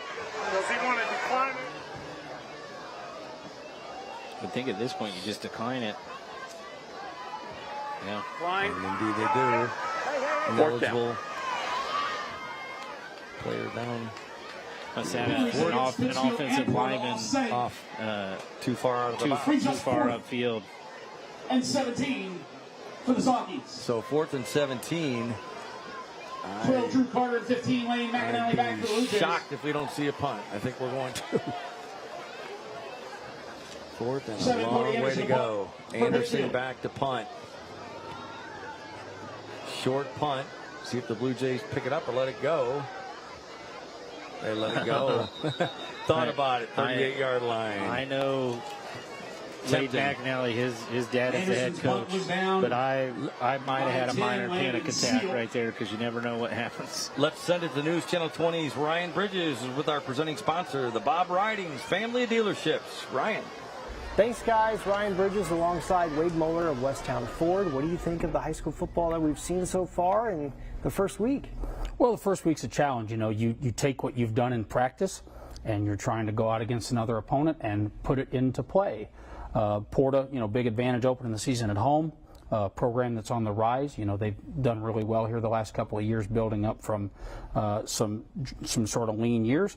Pittsfield on the road, trying to be Sangamo relevant. So a lot of nerves and emotions that these players are working through initially. And I know you've been around that Porta area in Petersburg. What do you think of this program right now? They're on the rise. How do you think that town is feeling right now? Well, Porta's that's a place that loves their sports. I know that from when I coached there. And they're excited about what the Blue Jays have going on. So great chance for them to get on the board here and get a win here in week 1 and get into that expanded playoff structure this year. Of course. All right, we got to send it back to Adam and Paul on the call. All right. Thank you, Ryan. Thanks to Bob Ridings Family Dealerships and Wade Muller, Westtown Ford. 3 minutes left here in the second quarter. Penalty-filled quarter, but some good offensive plays. And the Blue Jays have the ball on their own 43-yard line on 2nd and 4. There's the handoff to the big Carr's got a lot of room. Carr. Better get him. He got some speed. He breaks a couple. Finally brought down inside the 30. That's a brand professional head coach with first down, and Carr can fool you. Yeah, he can fool you. Again, we call him a bulldozer, but he turned on the Jets here. Great job blocking on the outside. Will O'Brien out in front of him did just enough to spring him right there. And Carr did the last 10, 15 yards by himself. For Carr. Big play there for Porta. Boy, the Sockies need to stop big time, Adam, before halftime to keep this game 20-7. Yeah, because the Blue Jays will start the second half with the football. Carr was run out of bounds at the Socky 28-yard line. 1st and 10, Porta. Their offense is moving. McAnally under center. Second man through. Look at him. Will O'Brien still on his feet. He's inside the red zone, inside the Griffiths Construction red zone. When you call Griffiths, you get a Griffiths and a Brant Professional Agriculture first down. That's such a quick hitting play right there with O'Brien, and he doesn't need a whole lot of space to make a play. So many athletes out here that the ball could go to for this Blue Jay offense. It really could be a problem for these other Sangamo teams. 1st and 10 from the Pittsfield. 18 yards for O'Brien. 1st and goal. Blue Jay. 5-yard line. 1st and goal. Porta. 1:43 left. McAnally, no hurry. Gives to the second man through. Carr goes wide right. Finally brought down out of bounds. Carr on the carry. Get a couple maybe on that one. Yeah, it looks like he might be out about the 2-3 yard line. Far side for us. So. Yeah, short side of the field too, so not a ton of room to make things happen, but this is Josh Carr territory. You know, listed at 5'8", 200 pounds. That's not easy to bring down. No, it is not. 2nd and 8 goal yards from for the Carr. 2. Ball spotted at the Saki 2. 2nd and goal. Blue Jays. That Port offensive line's done a pretty darn good job here in the first half. They have, for a unit that is fairly new playing together after the losses from last year, they've done really well. There it is. He keeps it himself, and he's in. Touchdown. It's a Sefcu touchdown. Blaine McAnally. Blaine McAnally. So 26-7. Porta really putting it on Pittsfield here in the second quarter. Again, great job up front. McAnally just keeps the ball himself. Was able to get the 2 yards into the end zone, and I think we're going to see a 2-point conversion here. Try to make it 28-7 with 1:28 left in the second quarter. We're in Petersburg, week 1. Blue Jays line up for the 2-point conversion. McAnally in the gun, Carr behind him. Going for the 2-point conversion. Pitch to Carr, got some room. They're hard to stop him, and they're not going to stop him. They do stop him, but he's already in the end zone. Conversion is good. Yeah. 28-7 Porta here in the second quarter at Jack Coyle Field in Petersburg. Wow. Yeah, Josh Carr coming downhill. That's not going to be a guy you want to see coming right at you. He did enough there to get into the end zone for the extra point. And this Blue Jay offense is clicking on all cylinders. Boy, no doubt about it.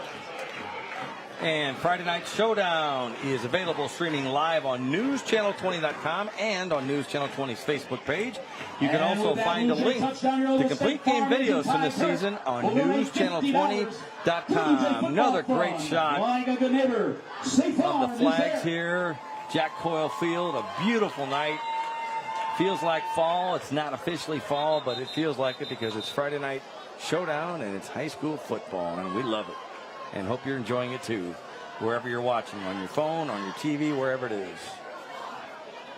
At the state fair or wherever it might be, a baseball game or anything else going on. 45, Lucas Youngett.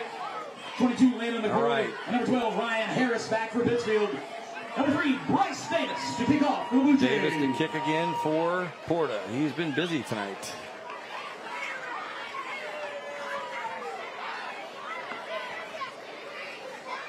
See if the Sakis get a chance to return the kick here. Oh, that's a tough one. I think he touched it. Loose ball, and it's still loose. Pittsfield, the second man, third man jumped on it. That would have been a disaster, losing 28-7. Covered up by 22, Landon McCoy. The ball kind of in between hops. Yeah, tough one to catch. You let it go or let it. Yeah, and in between hops here. And now there's probably a little bit of condensation here on the top of that grass because of the humidity. So it's not just as easy to pick up as Harris found out right there. You just got to fall right on top of it. So 1:22. Plenty of timeouts left for Pittsfield. They have all three at them. 1st and 10. And you know they would just love to get on that scoreboard before halftime. Yeah. get some confidence back. The Blue Jays will start with the ball in the second half, too. So if they can get in the end zone here, get some points on the board, I think Coach Barnes will be a little bit happier. From the 21, back to throw. Look out. Almost he got hit as he got rid of it. Did Cody Anderson. I don't think he saw him coming from the blind side. Number 10, Landon Just Shield. got that pass off. It's incomplete, so 2nd and 10. Incompletion sets up second and 10. Pittsfield. Yeah, 2nd and 10. I'm right. I was looking at something else here, so opening week jitters.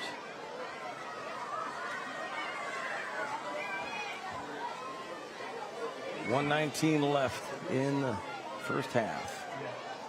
Heavy blitz coming. Hands off, and boy, the Blue Jay defense just read that. Ryan Harris nowhere to go. Ryan Harris. Loss on the play. Tackle made by number 50, Ian Hines. Yeah, the Blue Jays approached the line of scrimmage with heavy blitz.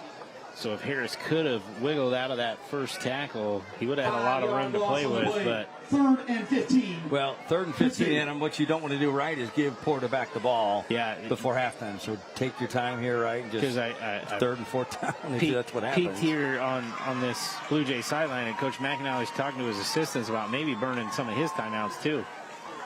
Incomplete. They can stop the clock. A little surprise there that Anderson had him throwing, but you got to try to get something going. And it was, I thought it was a decent call there with the screen pass to Harris, just knowing that he was going to see heavy blitz pressure, but just did not deliver that ball confidently to his running back out of the backfield. 38 seconds left here in the second quarter. 12, Drew Carter, 15. Lane McAnally back for the Blue Jays. Well, Cody Anderson, the punt. You don't want to block punt here, obviously. No, but Porta has to be careful too. Yeah. So 32 seconds, Adam. Porta gets the ball. An excellent field position. They have 2 timeouts left. They're trying to go for something here. I think you do. Maybe you do it. You got a veteran quarterback. You've got 2 dynamic receivers in Davis and Carter. Even if you make a mistake right here, I'm not sure you're hurt much with where the ball's at. 21-point lead. I didn't expect this. No, I really think that'd be a lot closer. The turning point of our first half was that stopped 4th down where they did have to measure. Anderson's punt is out. At that point, it was a 6-point game, 5-point game, and then it's been all Blue Jays after that. You're right. The tide did turn quite a bit after that. Still, obviously, a lot of time left in this one, 2 quarters. But let's see how the Blue Jays play it here. 1st and 10 from the 37 of Pittsfield. Back to throw. McAnally going to the end zone. Got a man. Oh! Couldn't quite catch a good defense that time by pass break. Drew Carter. Almost had it. But Sauky did a good job breaking that up, and that was a huge play. Yeah, Colin Bernard played it as good as a defensive back could right there. Got his hands in, boom, and popped it out. Can't coach it any better than that. No, otherwise that's 6 points. 2nd and 10 now for Porta.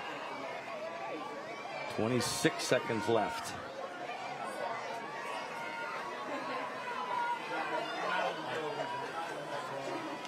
See if the Blue Jays try that again. From the 37. McAnally has time, rolling, fires across the middle. Complete at the 20-yard line. Number 24, Will O'Brien, the senior, with the catch. Porta, and they call the timeout, the Blue Jays do, with 17 seconds left. So now you're at the 20-yard line. 1st down. Brant, Professor Agriculture, 1st down. You've got a chance to really do something here. You got probably 2 or 3 plays here to maybe get in the end zone. Let's see what Coach McAnally talks about with his offensive unit. But good job by Lane McAnally to turn his body and deliver a good throw to O'Brien coming across from the other side of the field. And Porta is also in the Griffiths Construction red zone once again. And this is a Woods Basement Systems timeout. With sunken sidewalk, a cracked driveway, or uneven concrete around your patio, there's only one local company to call. Woods Basement Systems. Only we have been helping homeowners in Missouri and Illinois since 1986 with over 2,600 5-star reviews. Don't wait to fix your concrete. Join over 140,000 customers who'll tell you, when it comes to your home's problems, there's only one company to call. Woods Basement Systems. All right, thanks to Woods Basement Systems. Timeout sponsor. 17 seconds to go here. 1st and 10 from the 20. Blue Jays trying to add to the 28-7 lead. Fakes to the man in motion, gives to Carr, the fullback. He's inside about the 17-yard line. Timeout. Timeout. Porta. AC once again, 9.9 seconds left. So you take a shot at the end zone here, Adam, for your Porta? I think with 9 seconds? you technically could get 2 plays off here. If you got a first down, got up, spiked the ball, then you should have time for a second. If you don't think you do, this one's got to be to the sideline or the end zone. So another Woods Basement Systems timeout taken by the Porta Blue Jays. So you want to call something that is McNally is comfortable with, that he believes in his guys here. But he's got to know you're really not hurt anywhere. But if you have to have that clock in the back of your head, hey, I got 9 seconds. So after this ball snapped, average football play is 6 to 7 seconds. He's got to know what's going on.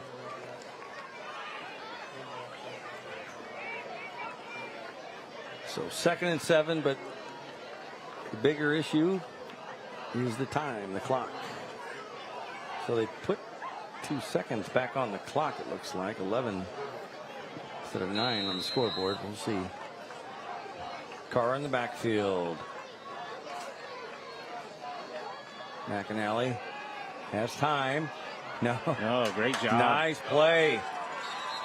McAnally sacked by 35. And who else? Nick Merriman with the sack. He's been all over Huge the field play, for the that's Sockies. halftime. Yeah, that's Big a big play before halftime. Absolutely. Stopping Porta from scoring there. So we're at half. 2 Blue Jays right there to get in the backfield. So great job by Merriman. So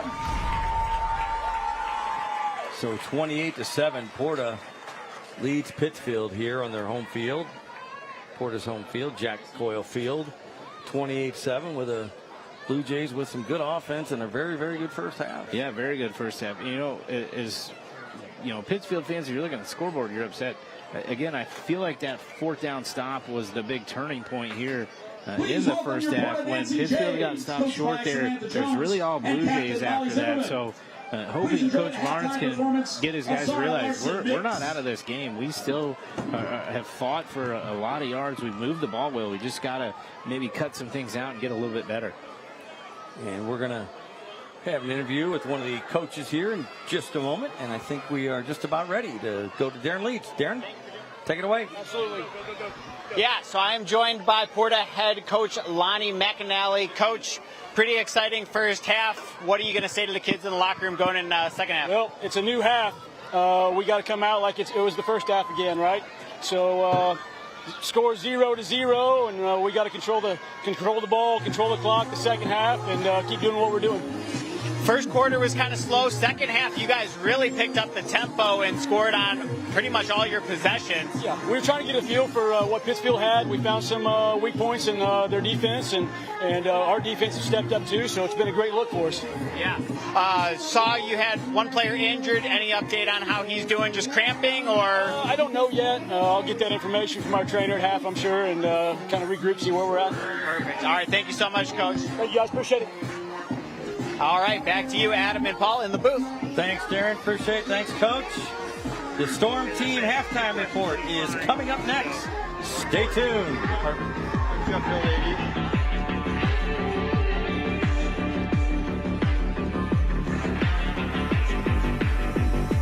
And you're watching the Storm Team halftime report on Friday Night Showdown. Earlier today, CEFCU presented Porta High School with a $500 donation to say thank you for hosting tonight's Friday Night Showdown matchup. CEFCU will make a $500 donation to each Friday Night Showdown host school throughout the season for use for their general fund. CEFCU is proud to support our communities, our schools, and our students with Friday Night Showdown. Thanks to Porta High School for hosting tonight's game. And you're watching the Storm Team Halftime Report on Friday Night Showdown. More from Jack Boyle Field in Petersburg in just a minute.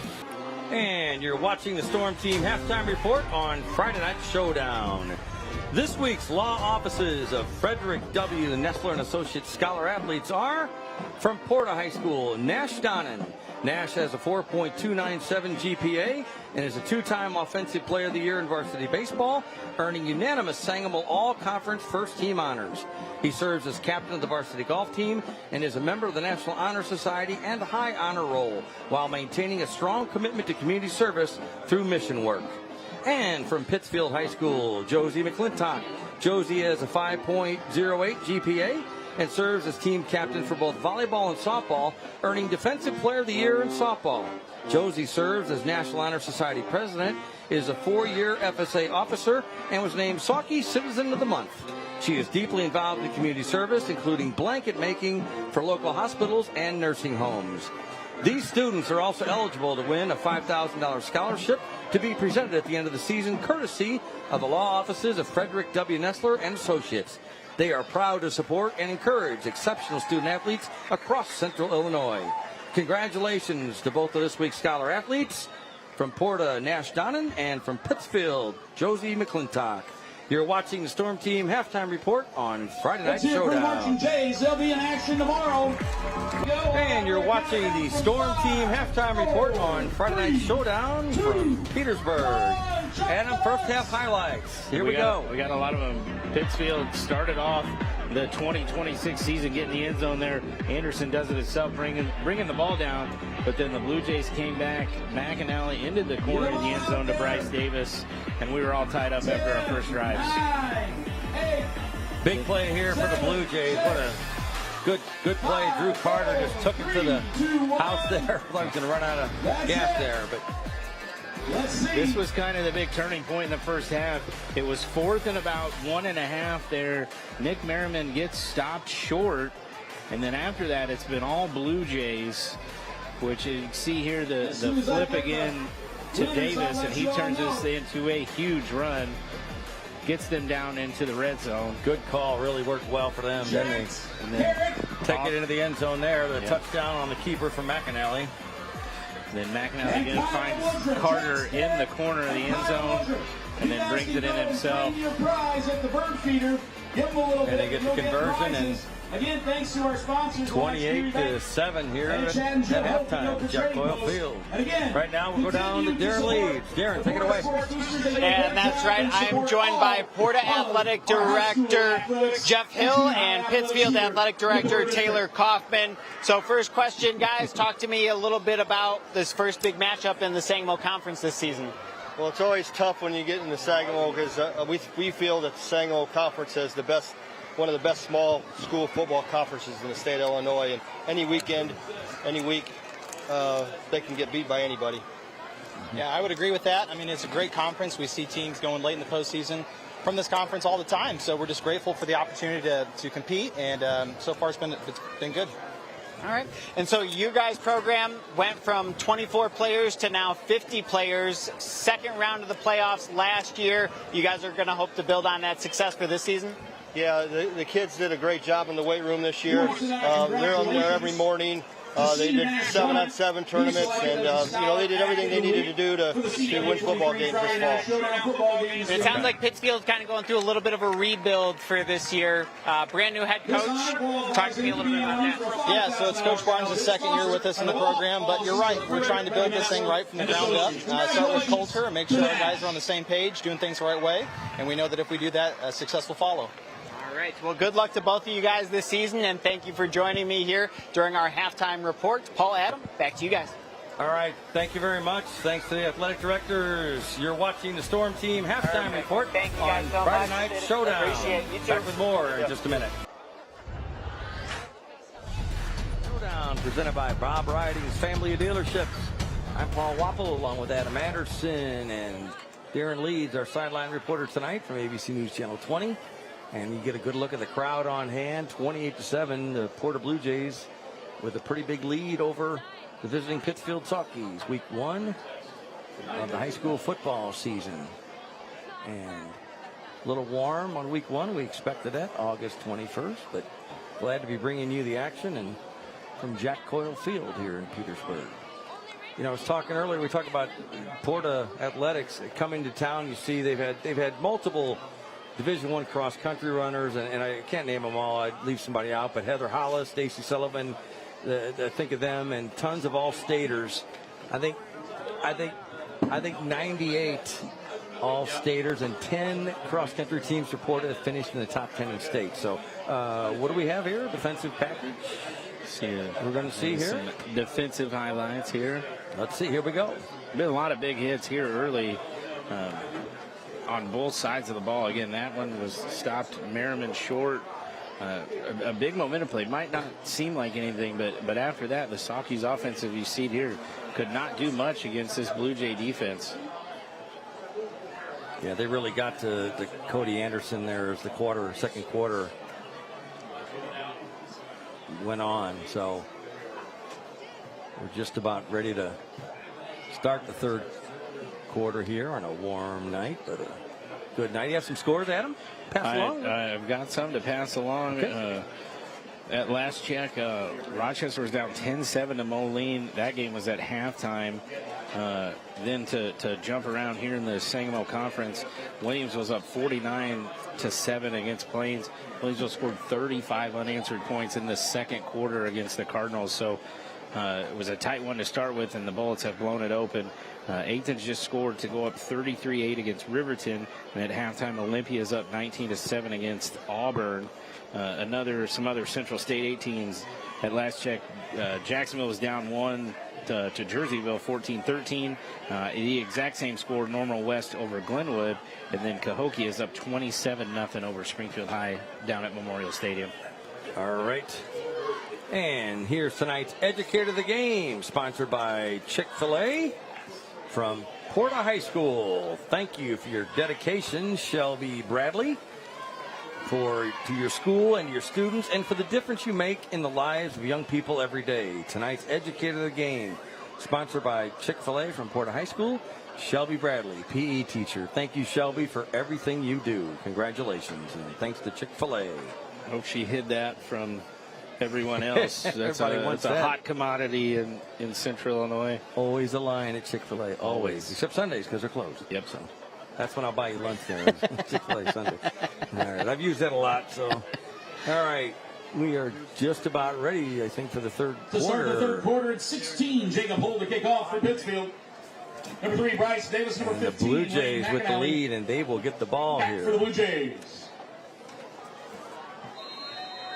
Jacob Hull, number 16, with the kicking honors for Pittsfield. And here we go in the third quarter. Fielded at the 25-yard line outside. Good return there, still on his feet. And Bryce Davis, who's had a good night. Had a good first half and a good run back there for the Blue Jays to get the ball past their 40-yard line. So they're good position. Yeah, excellent field position to start the second half. If you're Pittsfield, you're definitely looking for a stop here. Anything to slow down the Blue Jay offense. It really started to click as that second quarter went on.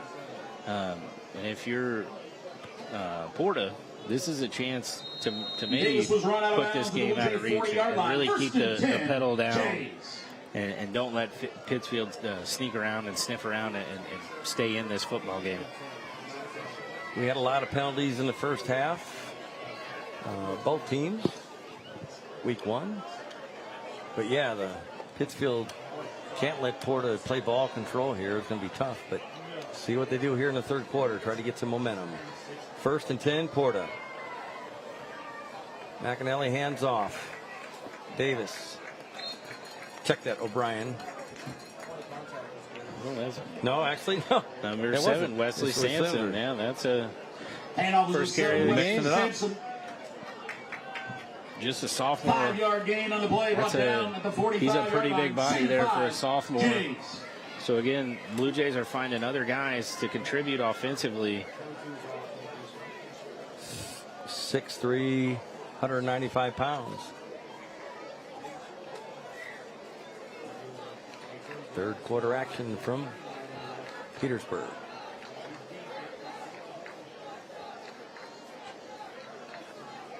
Second and 5. There's the give again. Close to a first down. Right now, we're going to send it down to Darren Leeds for the second half Brant Professional Agriculture field conditions. Darren? Yeah, definitely starting to cool down a little bit more out here. Very comfortable. And, you know, we had the humidity in the air earlier, so I've been mindful of just, are we starting to get any kind of dew forming? Grass feels maybe just slightly damp, but it is not too bad. So, again, don't think we're going to have to be dealing with any slick balls or slick field conditions. And again, they should have some pretty ideal field conditions out there for the players going through the remainder of this game this evening. All right. Thank you, Darren. Appreciate the insight.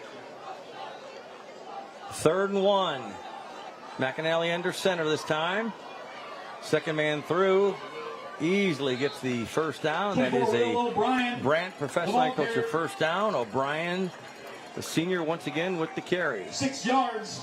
Yeah, they really kind of slow down this pace as Petersburg Porta. They do huddle every time anyways, but they're trying to methodically take the Pittsfield defense and wear them out, wear down that front line. They're doing a great job up front. Indeed they are. 9:53 to go here in the third quarter. Adam brought you some scores just a few minutes ago. We will not have a game next week because of the O'Reilly Auto Parts race. Good luck to Justin Allgaier in that one. And the handoff. The Blue Jays just pounding it on the ground here. Gain of a couple. Wesley Sampson. So Sampson again, the sophomore. But 2 weeks from tonight, we're in at Springfield High, Memorial Stadium, Jacksonville Crimsons and Springfield High. Always a great matchup between two good programs. 4 yards for Sampson, brought New down head coach at Springfield High this year. 41-yard line. And the elder statesman Mark Grounds over in Jacksonville. A lot of expectations for Jacksonville this year. They've got a lot of players back.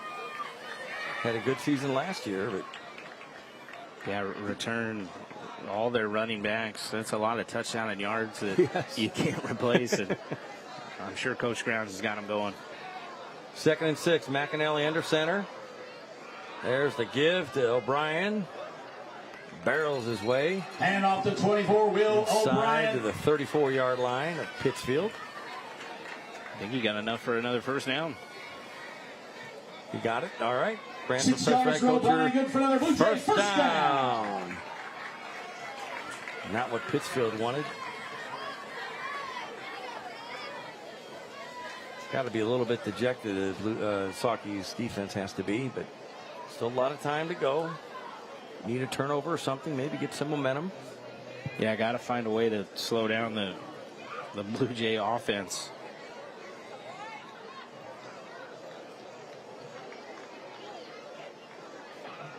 Keeps it himself. Nice fake that time, and McAnally. Oh, flag. McAnally on the keeper. There is it's going to be a late hit out of bounds. At the end of the Certainly wasn't intentional. I thought it was hard to stop his momentum. Oh, and McAnally's limping. Oh boy. Oh, cramp. No, he's Hope got a it's just cramp. Yeah, he's got. We can see it there. We can see it there. Let's watch I think the momentum carried him, but you have to call the flag because it was out of bounds. Because he stepped out right there. That was about 2 steps late. Yeah, it happens. You're in the heat of the moment. I think Merriman just didn't realize how far out of bounds he was. So they're stretching out McAnally. It looks like hopefully that's all that is. This will be the time of the game. Dead ball. Personal foul on the defense. Personal foul against the Sox. So it'll be a first down. Closer for Pittsfield. Friday Night Showdown, we'll let you know, is available streaming live on newschannel20.com and on News Channel 20's Facebook page. You can also find a link to complete game videos from this season on newschannel20.com. After the penalty ball, spotted at the 12-yard line. Look at that. There's the moon. We have the sun. Now we got the moon. Look at that. That is incredible. First and 10, Jays. Wow. Beautiful. That's incredible. So first and 10 here for the Blue Jays from the 12-yard line. They've got a new quarterback in. I'm trying to see what number. He's number 2. Is that what? I think it's Grant. Yeah, Ames. Grant Ames. Hands off to the sophomore, Sampson. And off to number 7, Wesley Sampson. See if McAnally comes back pretty quickly or not. Ames, a 5'10", 150-pound sophomore. 1 yard gain for Sampson, 2nd and 9. You know, I was thinking about this at halftime, Paul, with the Illinois State Fair going on, and we have two very farming-heavy communities with Pittsfield and the Porta community. I wouldn't be surprised if some of these athletes on the field were showing animals earlier this week and last week at the State Fair, and that just shows a lot of versatile guys out here doing a lot of different things. Great point, and important work, too. On 2nd down, Sampson trying to bring him down. They can't. Barrels his way, and he is in. Touchdown. That's a FQ touchdown. Good second effort by Sampson. Did not give up on that. He's a big body back there at almost 200 pounds, and he looks every bit of it from up here in the press box. But great run by the sophomore, maybe to calm him down. Maybe that's a weapon that Coach McAnally was trying to figure out what he could do out on the field. He was playing tight end in the first half, so Sampson can do a little bit of everything.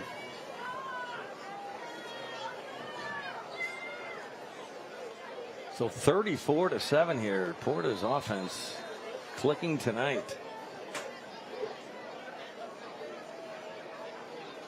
That Pittsfield defense has got to be getting tired at him. I know it's only the middle of the third quarter, but for the 2-point conversion. Porta will go for 2 once again. McAnally back in. High snap, throws it. Wide open and gets the conversion. Does number 3, Bryce Davis. So we're going to take a break. Back with more SFQ Friday Night Showdown from Petersburg in just a minute. And with that Blue Jay touchdown, your local State Farm agent Ty Turk will donate $50. Welcome back to SFQ Friday Night Showdown, presented by Bob Riding's Family of Dealerships. I'm Paul Wapple, along with Adam Anderson. Darren Leeds, our sideline reporter, and the upstanding camera production crew here in Petersburg. Our score, 36-7, Porta. The Blue Jays open the second half with a score here. And 45. Kickoff Lucas Pittsfield. Been a rough go for the Sockers. Yeah, just Davis to kick off. Tough 10-15 minutes of action for the Sockies. I thought they did a really good job in that first quarter. Fielded at the 30 up to the 40. He's got some distance close to midfield, and a good run for Pittsfield. Maybe that'll give him some momentum and a late flag. The return was Ryan Harris, the junior. Late hit, maybe, Adam. Let's see. There was some came in late pile action. It's trying to see if I can get an indication here.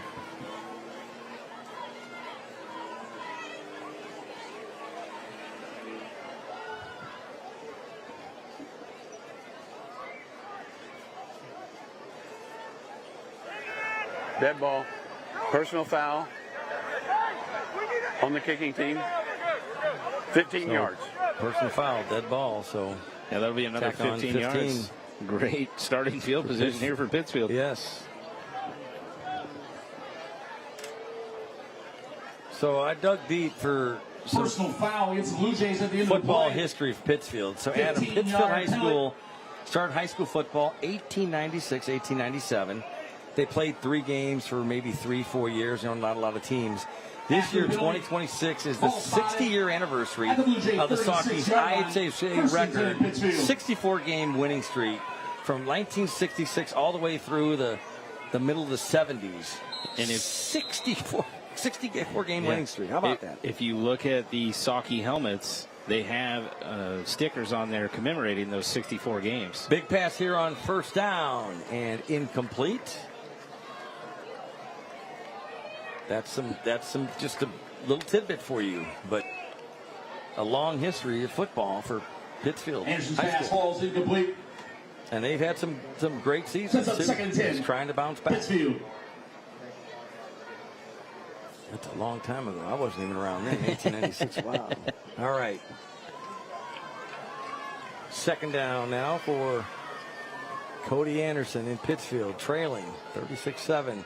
Anderson throws left. Receiver fell down, and he's okay. Seal almost caught that from his knee, almost Landon's his belly right there. Just slipped as he was trying to plant and pivot. And almost, yeah, Anderson put that right in his belly almost. Good effort. 3rd and 10 now for the Sockies. They trail.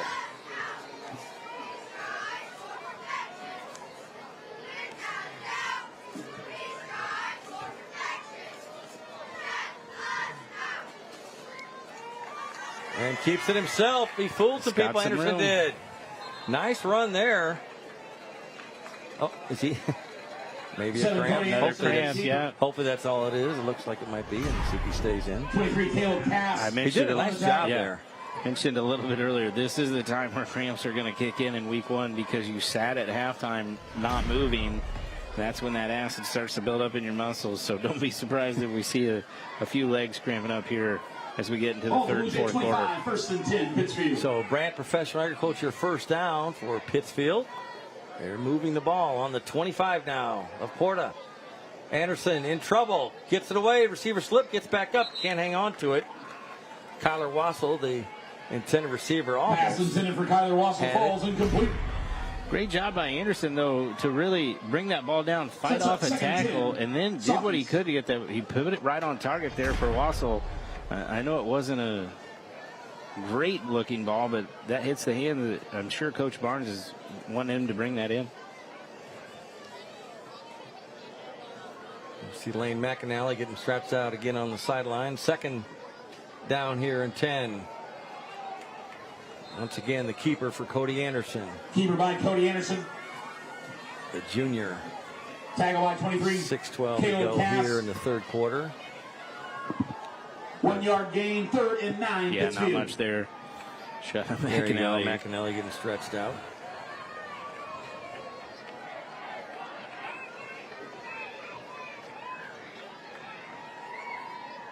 Third and long now. Harris in motion. They go to Harris. He catches it. Got some room. He does. Close to a first down. Let's see if he... Anderson's pass. Complete, number 12. And he gets it. That's Harris. a Brant Professional Agriculture first down. And they are inside. Pittsfield is inside the Griffiths Construction red zone. Great blocking there on the outside to give Harris enough room to get that first down. It's just an extended run play there from Anderson to Harris. 1st and 10, Pittsfield. When you call Griffiths, you get a Griffiths. Sockies moving toward that end zone. Anderson got a man in the corner. Little too much that time. And center receiver Colin Bernard, the junior. I thought that ball would have went for that back pylon and not this front one. Seal or Bernard would have been able to make a better play on it. Back to 2nd down. 2nd and 10 from the 15 of Porta. Little confusion there, but Anderson keeps it, breaks the tackle, still on his feet. Brought down about the 11-yard line. Gutsy run there by Anderson. I thought, luckily, there wasn't a fumble there. A little. No, he was lined up with his. I think he was trying to pull it out, and Riker Wyatt was trying to keep it. 3 yards for Anderson.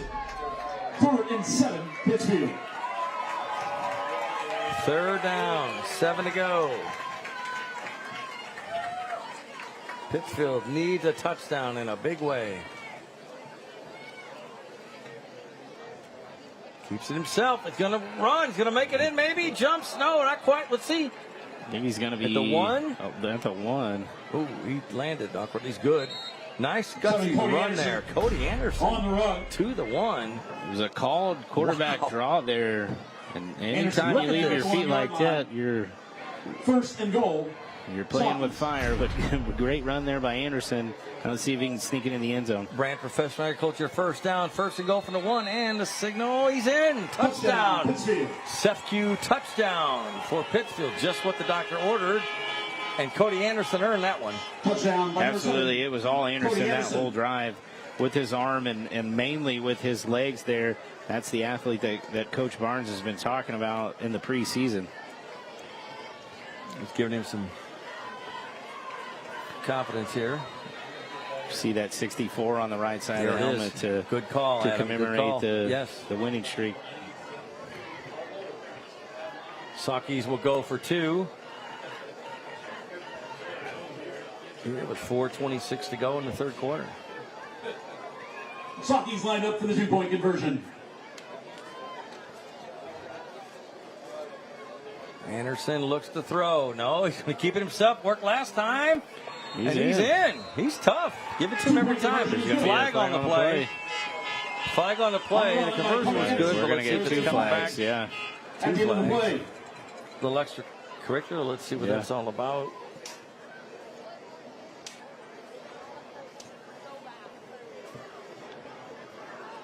The officials are discussing it, as you can see there.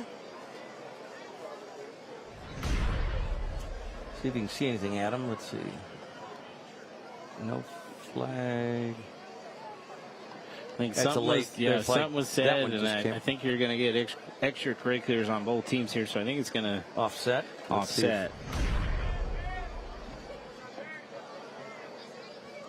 We've got a veteran crew here, which is great. Yes. They're doing the right thing. They're talking about it. Make sure they get it right.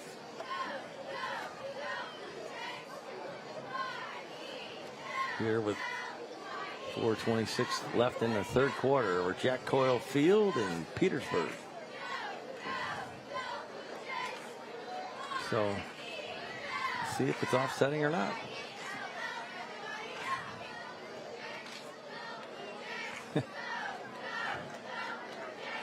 A lot of conversations tonight. Week 1, you want to get it right? Yes. Start off on the right foot. So, all right, they're going to 2 dead ball fouls. Personal foul. Personal foul. Targeting. Targeting? On the defense. Personal foul on the defense. 30 yards penalty. Okay. Okay, we're going to take a break. Back with more from Pittsburgh in just a minute.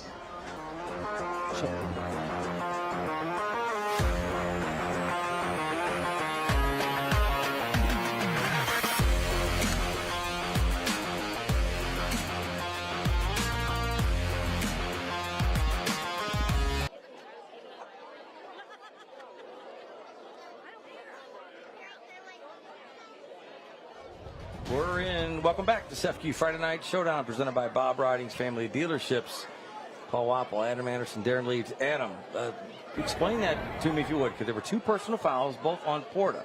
Well, yeah, so the conversion's good. Conversion is good, both dead ball. So targeting call, so the first personal foul was targeting, so they said a Porta defender targeted the head of a Saki, the quarterback, Anderson. So that's the first 15-yard penalty. The second one came in after the play was over. Some words must have been said or some extracurriculars. So that is another 15-yard penalty. So here we are having the kickoff from the 30-yard line. You don't see this very often. No. Ever. So 30-yard line. And ball has to go 10 yards. Go ahead. We talked about it at break. I wouldn't be shocked if you try to onside it right here. You're not really hurt anything. And the other option is you try to pin them deep, but you don't want to kick it in the end zone, because then that's a... And that's what they do. But it's loose. Ball's loose. Still loose. Still loose. Who got it? I think Porta got it. Wow. And let's Let's see. Let's look at the replay here. What a great got that kick. second bounce. Yes. You got to play that like a loose there. Loose. It pops loose here again. Yeah. Recovered by the Blue Jays. All right. So let's set it down to the field for the Gruning Health and Wealth sideline report. Yeah, and Adam, just like you were saying, Coach called for his hands team. They were expecting that onside kick, so obviously knew that the Saukees were looking to do a quick little kick and kind of take advantage of that. Porta absolutely sniffed that out, and they were ready. Coach also just said in the latest huddle, calm things down after those personal foul flags came on them. So definitely want everybody level-headed out there and just playing some nice, clean football. Thank you, Darren.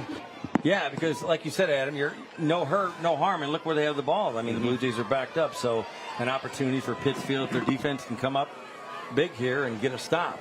So 1st and 10, Porta, deep in their own territory. McAnally under center, hands off, gain of a couple. 2 yards there for O'Brien. And 24, Will O'Brien. There's a renewed life in that Pittsfield sideline looking over after that touchdown and then almost recovering that onside kick. If they could get a stop here, there's still a lot of time left in this football game. 36-15, if they can get a stop here.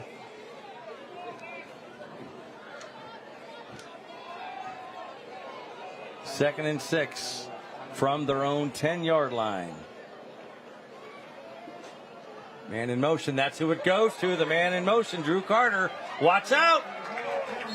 He gets a first down. Late flag, face mask or something. Let's see. Flag at the end of the play. It's a Brant Professional Agriculture first down, but let's see what the call is.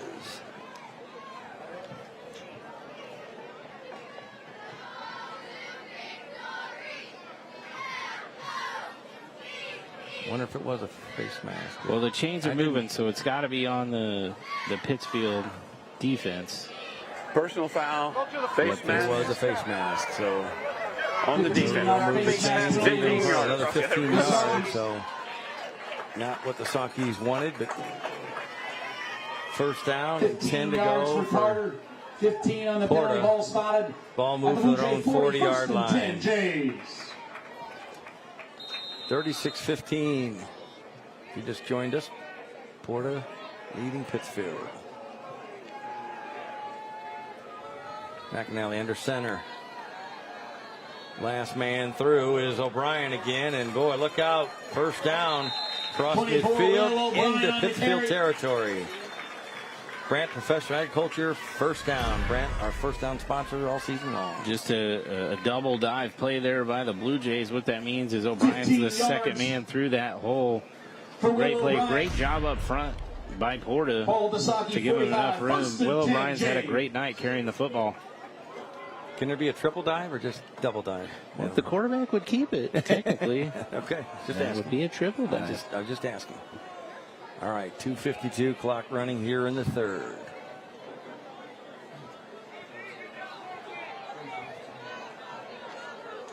Blue Jays on the Saukees 45-yard line.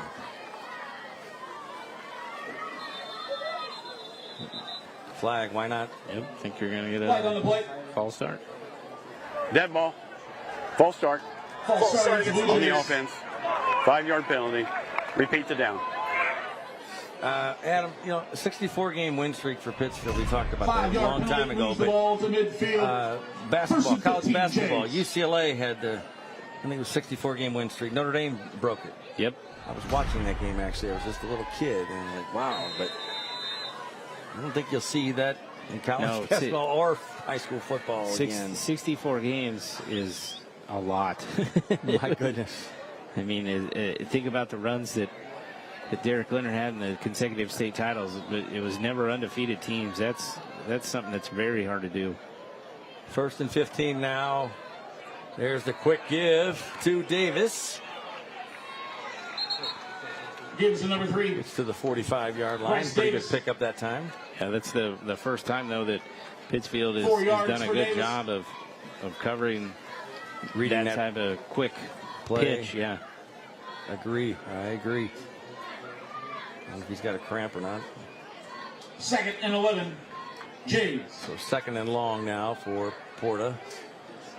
Again, not in a big hurry. I think you're seeing a few other guys here.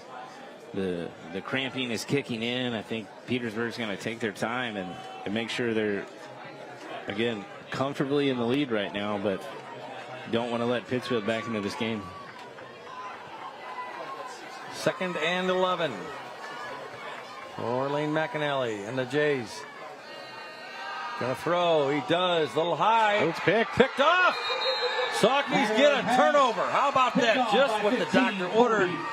Kobe Frazier, the sophomore middle linebacker. Great job by Frazier. Went up high and got that one. I think McAnally's trying to thread a needle, but that's a great play right here. Stepped up, delivered that up, and just hauled it in, like you said. Just not trying to run it, just got the ball. Just what they needed. Renewed life over there. If they can get in the end zone, we've got ourselves a ball game. All right. So 1st and 10, Pittsfield now. From their own 39-yard line after the interception by Frazier.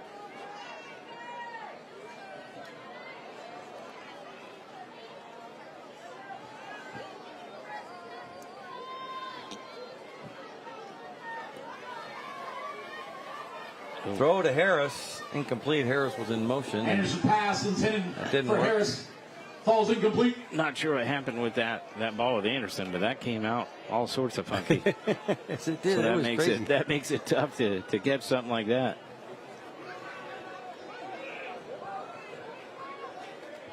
Late in the 3rd quarter now. 2nd and 10 for Pittsfield. After the incompletion, 2nd and 10, Pittsfield. Again, you got to keep an eye on Anderson doing it out of the backfield. Harris gets the ball, right side, got some room. Still on his feet, got a 1st down, crosses midfield into Porta Blue Jay territory. To the 47, that's a Brant Professional Agriculture 1st down. Ryan Harris with a good play there. Yeah, great play. Again, I think a lot of eyes, just like myself, are watching number 7, Cody Anderson. And right there, Ryan Harris popped a big one. Saukeys are on a roll right here. 12 yards for Harris. 1st and 10. Ball to Blue Jay 48. 1st and 10. 48-yard line of Porta. I would think Pittsfield might try to hurry things up a little bit. Blue Jays are coming. Anderson throws it. Is it picked? That's picked. Right to him. You could see that coming. Colin Bernard. Check that. No, intercepted by the Blue Jays, not Colin Bernard. That was intercepted by Camden Kinder. Great job by Kinder. He's played very well tonight. Just a sophomore. He read that right out of the gate, fought through a block right there, and was able to step in front and intercept that. Just to kind of let the air out of the sails there for the Saukeys. Momentum killer there. So, 2 turnovers here in the 3rd quarter. Porta with the ball now. 40 seconds left in the 3rd. 1st and 10. For the Blue Jays from the Pittsfield 48. McAnally under center. Everybody's bunched up. There's a handoff. 1st down. Wow, big run there. Deacon Stroop. 5'11", 180-pound senior barrels his way through. A Brant Professional Agriculture 1st down. Again, a lot of guys have carried the football tonight here for Coach McAnally. He's got some weapons here on the Blue Jays. I think he's going to try to let this clock run down and get into the 4th quarter. And I think that's what he'll do. They don't have to get a playoff. I don't believe you. I think you're right.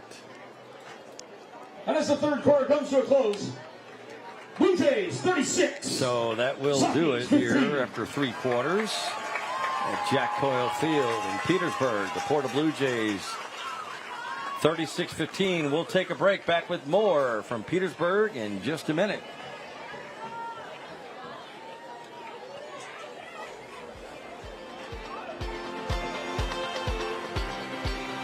Welcome back to this FQ Friday Night Showdown presented by Bob Riding's family of dealerships. We're ready to start the fourth quarter here in Petersburg. Get a look at some of the Porta Blue Jays cheerleading section. Palms.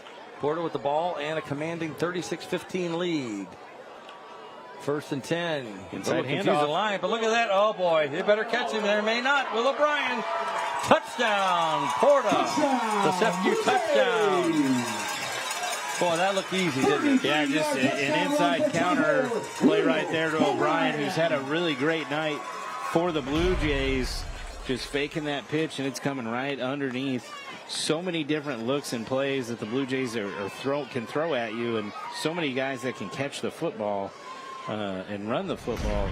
Porta's got a lot of weapons. I want to give some credit to the quarterback there. Lane McNally did a great job with that, the way he did that handoff. That was a good play there. Blue Jays trying to add to their lead. Just starting here in the fourth quarter, 11:52 to go in the ball game. It has cooled down outside. I got a chance to step outside of the press box. Feels wonderful outside. For the 2-point conversion. Porta going for the 2-point conversion. Under center's McAnally. Little misdirection there, and almost the same play they scored on. But he did not make it. We're going to take a break. Back with more from Petersburg. You're watching SFU Friday Night Showdown. CW23. See you in a minute. Blue Jay football fun. Like the neighbors, State Farm is there.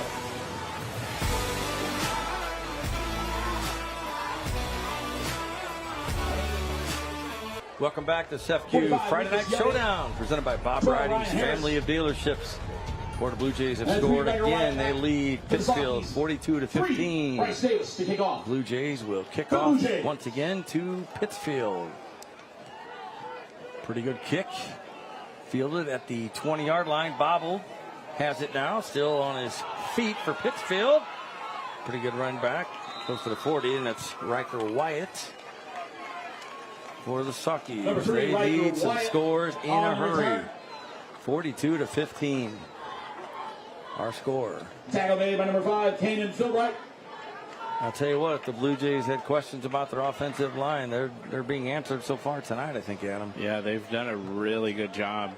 And I've talked this winter and this summer with Carson Gordy about a team that could surprise people, somebody under the radar. And my choice was Porta, just because I knew the type of athletes and weapons. And Coach McAnally's done a great job of finding ways to get them the football. 1st and 10. Keeps it himself, does Anderson. He's had a good night doing that. Gets about 8 yards there. He's fighting for every yard there. He sure is. He's not giving up. He's a heck of an athlete, the junior quarterback.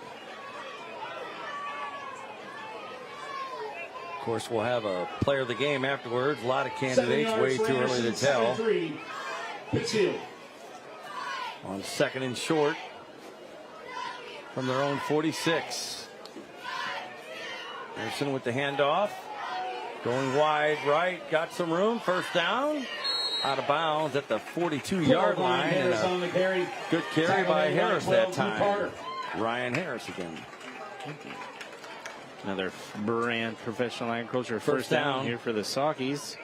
Let's see if they can keep this ball moving. They're not giving up here, and that's Coach Barnes is going to make sure his guys are in this for full minutes. It looks like we got a Colin Bernard's limping off. Hopefully it's just another cramp here. We really haven't seen too many, have we? So I've knocked on wood. Yes.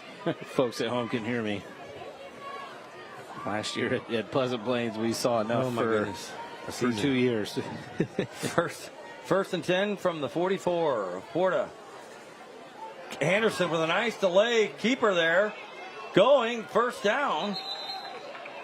And then some. 7, Cody Anderson on the keeper. And 1st down, Brand Professional Agriculture 1st down. And right now, time for the Smile Cam, sponsored by Makeover Dental. A lot of big smiles there. Some future Porta Blue Jay football players right there. 11 yards for Anderson, 1st and 10. It's a good shot there. We talked about a good turnout. There's a lot of things going tonight, but high school football is one of them, and that's good. On 1st down. There's the handoff again. Nothing doing that time. Handoff was the 12, Ryan Harris. Harris has been by 7, Wesley Sampson. busy tonight. Second. And second. Yeah, he's been Anderson's favorite target throwing the football, too. 42-15. Anderson again. That keeper works. You get about 8 or 9 there, maybe. I think you got enough Close again. to a first down. Anderson on the keeper. Another Brand Professional Agriculture first down. Tackle made by 17, Garrett Bradley. I can see what all the talk was about the kind of athlete Cody Anderson is. He's really showing it. He really has. On first down. Not sure he keeps it. Oh, my goodness. I thought he was down. I mean, it just keeps going. Keeps fighting for those extra yards. He Anderson might be a little there. sore tomorrow because this Blue Jay defense is legit and delivering a lot of blows. Second and 5, Pittsfield. Ball on the Blue Jays 17-yard line. They're inside the Griffith's red zone. Pittsfield is. Anderson pitches it just before he gets hit. Harris going to break it. Maybe he's going to get in. And touchdown. Pittsfield. Ryan Harris. 17-yard touchdown run for number 12. 17 yards. Harris. 42-21. And no doubt Pittsfield will go for 2. This Pittsfield, they don't want to go away. No. Yeah. They're fighting. They're going to play a full 4 quarters. Great run there. Great job on that perimeter blocking by the Saukeys, but they're hanging around. There's still 9 minutes left. Crazier things have happened. Yes, they have. 42-21. Saukeys will go for 2. 9:01 left in the fourth quarter. An empty backfield. They're spreading it out. The Saukeys are here. Trips right. Anderson looks left. Oh. Tough play to make. Couldn't do it. Yeah, it took a hit as he threw it, too. Conversion fails. 2-point conversion The is score no good. remains 42-21. Porta. And right now, we're going to show you the fan cam. This is the Smart Local 218 fan cam. And there are some of the fans tonight. I'm excited. And that's all right, yes.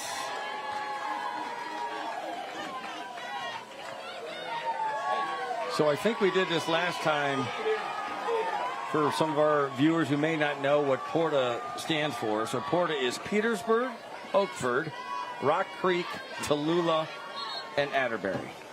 I always forget the R. I can never remember Rock Creek. I'm sorry to those great folks in Rock Creek, but I can never remember what the R stands for. Petersburg, Oakford, Rock Creek, Tallulah, Atterbury. We're full of a lot of information here tonight. Hopefully that helps. And if you count the co-op, Ashland and Chandlerville too. Yes, right down the road. Not far. Jacob Hull. And they're coming to us. There we are. Where are we? Here we are. Hey, we're hiding. To the right. Oh, to the right. To the right. Where are you? Hey, all right. Way down there. Oh, good job. All Thank right. you. Thank you. They're doing great work. You think I know where to look? I've been doing this for a while, but nope, still a first timer here. From the 20. Hit hard is 12, Drew Carter on the return. And Porta Blue Jays offense will go back at it here with Tackle made by 8:53 to Lucas go. Gilliott. And Blue Jays just need to play some clean football here, or hang on to football, I should say. Not clean football. Got to play smart football too. No penalties. The time is your friend right here. Keep that clock rolling. Keep it moving. So we talked about last year, the football team. Porta made the first winning season, first time they made a postseason, I think 13 years. In 1973, the Porta boys high school basketball team made the state tournament. Kevin Washington was on that team, played for Porta. 27 rebounds, Adam, against top-ranked Ridgeway, a state tournament record that still stands today. More on Kevin Washington in a minute. On first down, man in motion, and man in motion gets the ball. Goes wide Carter, right. He's They better gonna get go. him. He might break this. Carter. Drew Carter. Oh, my goodness. Just like that. 64 yards. Touchdown, Blue Jays. Wow, how about that? 64 yards. I talked about Drew Carter before the game being a guy that can do a lot of things there, and he turned on the Jets on the outside, fought through 2 tackles as well. I'm sure he's a little bit winded as he comes off on this extra point attempt. But great response by the Blue Jay offense. Just made the easiest pass that McAnally will throw all night, and then he just turned on the Jets right here. I didn't think anybody would catch him. 64 yards on the FQ touchdown for Porta. And they're going to try to make it 50. You scored 48 points opening week. That's pretty good. That is pretty good. You're still working out a lot of kinks. 50. Yeah, and 8:40 to go. Wow. Yeah, the Porta sideline. They're having fun tonight. For 2. They'll go for 2. The Blue Jays will.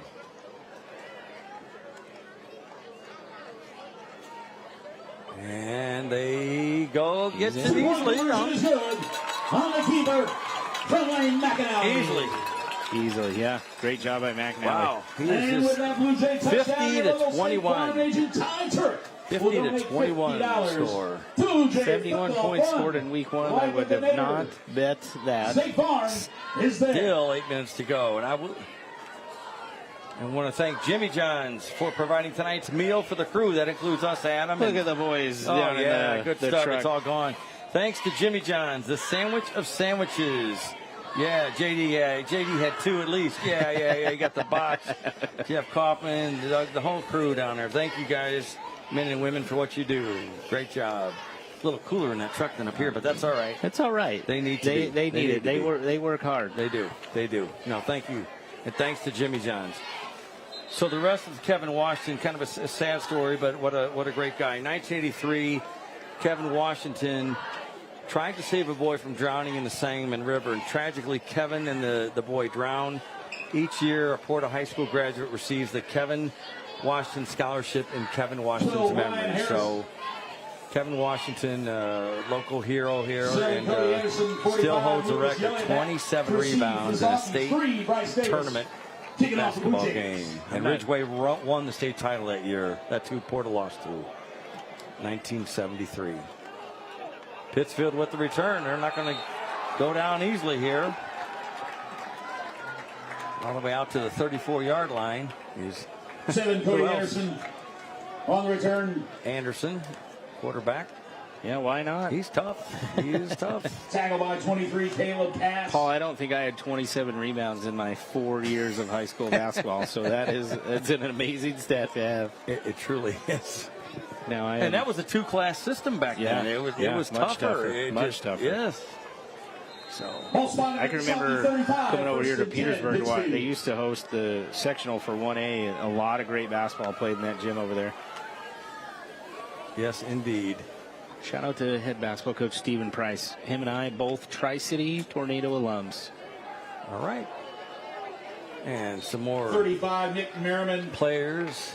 The ball I imagine will be coming in. Nick Merriman with the carry. By 7, Wesley Sampson. Clock running, 8:20 to go. 50 to 21. 1 yard on the play. 2nd and 9. Saki's back to the line quickly here.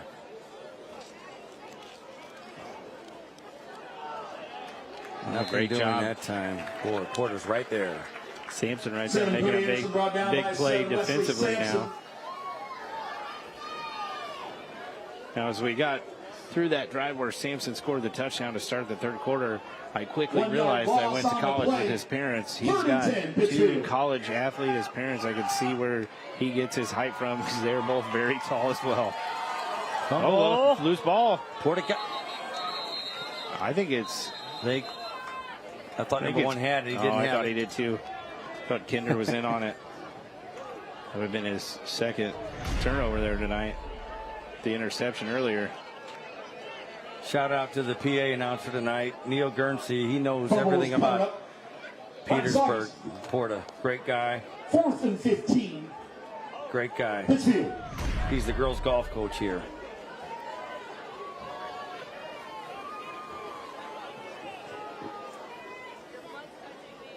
Fourth and long here.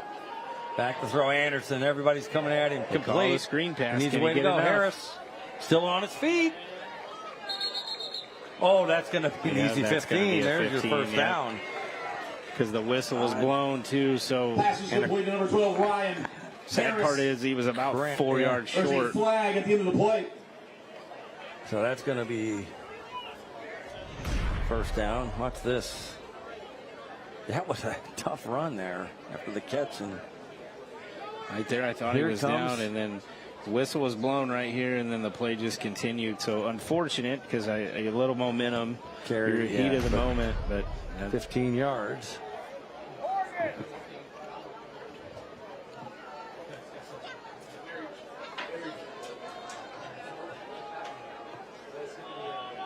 Been a long night for the officials too. They don't. They've done a good job talking about it. 50-21, incredible. And we will have a tough decision to make. Player of the game. Of course, we'll have the presentation, the SFQ Friday night Showdown trophy to the winning team.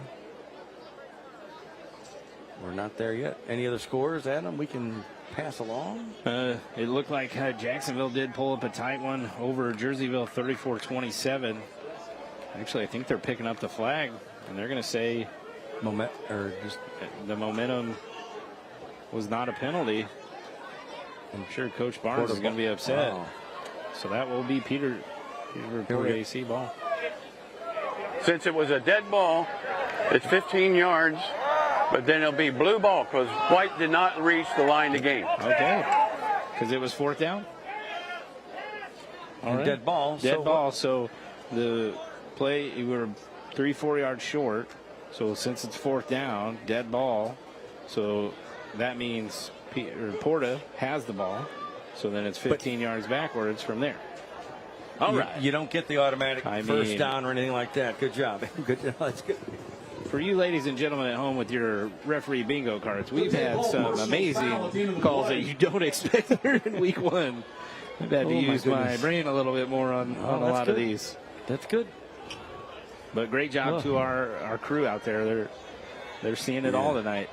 I'm sure they didn't expect all this in week one either. They definitely are. I was saying Jacksonville did pull out 34-27 over Jerseyville. Okay. Glenwood lost the tight one to Normal West, 35-26. Trying to see if I got new score updates. Rochester was still in a lightning delay over in Moline, so it'll be a late one for you Rocket fans. Wow. First and 10 from their own 43. Second man through, gets the ball. The big guy, Josh Carr. Crosses midfield, first down. Brant Professional Ag Coach, your first down. Adam, you think we'll see McAnally take a rest here, or I think your starters in with the 50-21. Well, 6:45 to go. I guess you want to get some reps. Yeah, I think you might see a few guys get especially if cramp situation comes in, maybe get some fresh legs. 14 yards for Carr. But I think Coach McAnally knows this Pittsfield team's not going to go away until that final buzzer sounds. So if he can get another 6-8 points, he's going to. Porta's offense has been clicking tonight. We had two turnovers in the third quarter, one for each team. Moldasaki 43, first and 10, Jays. On first downs, see what Porta does here.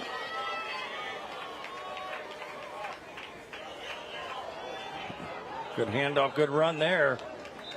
And the Blue Jays are mixing it up now. Caden Philbright called his name a few times. Like you said, Adam, they have a lot of weapons. We talked about it. A lot of weapons out there. Different guys. That's going to be hard for other Sangamo coaches to try to defend, narrow down, and put them all in the backfield there. That's a lot to think about.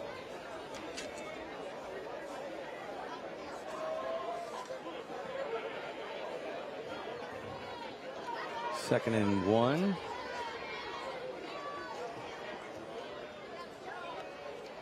Pittsfield read that, but second effort, I think he's going to get the first down. Did he get it? Yes. It's a Brant Professor Agriculture first down, and number 5, Keenan Philbright, his run good for the junior, gets the carry again. So Blue Jays just want to run this clock out. Yeah, they want to take as much time as possible. I'll be interested to see if Pittsfield starts burning timeouts here to slow this game down. Both teams have their 3 timeouts remaining.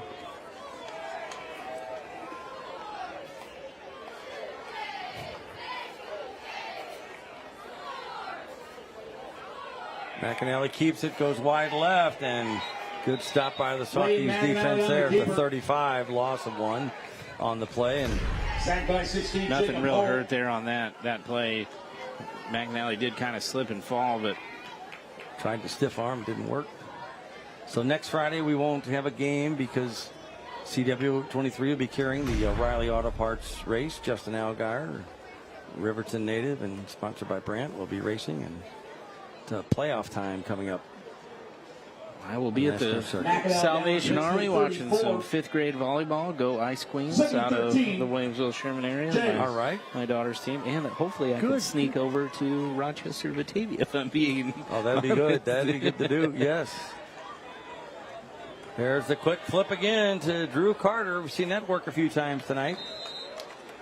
They've got that down pretty good, those Blue Jays do. Yeah, and the best part for Lane McAnally, quarterback, that's a forward pass, so that's pretty, that pads the stats and makes it look real good.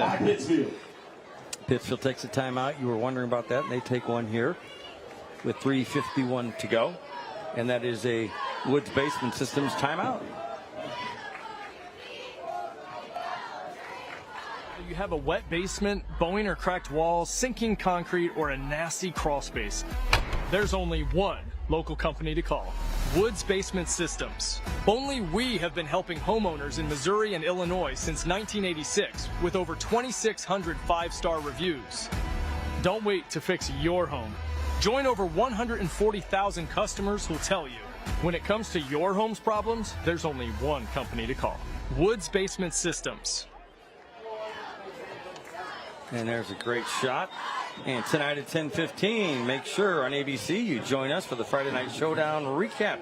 Scores and highlights from all the important games here in Central Illinois tonight at 10:15 on News Channel 20. Look at that moon. What a great shot. Friday, August 21st. All right, 3:51 left in this one. Porta in control, in command. Out of the timeout, 3rd and 5. 3rd down for Porta. McAnally from the gun. Short pass complete to Davis. Breaks a tackle or two. Hit hard, out of bounds inside the 20. Oh, we're going to wait a minute, late flag. And it's going to be on the Blue Jays. So again, just a simple bubble pass out here to Davis. He does enough to get the first down, and you want to stay in bounds. So I love the extra effort. And then right here, number 5, Kane and Philbright. You just don't, something you don't need to do at this point in the game.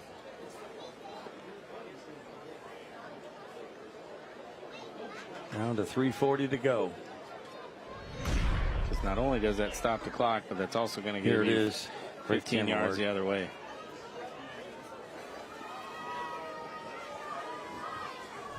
A lot of adrenaline, a lot of excitement week 1, and not sure what the officials are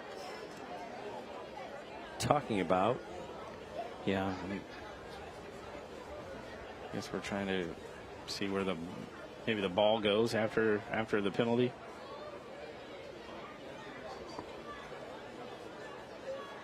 Turned out to be a pretty long game time-wise. Yeah. Update for you Rocket fans, that game has started. They are technically in the second half, and Rochester's now up 21-10. Wow. Okay. Here we go. We have 3 fouls. Personal foul on blue. Personal foul this way. Oh, offsetting goes offset. Personal fouls. Okay. Then we got a block in the back on blue.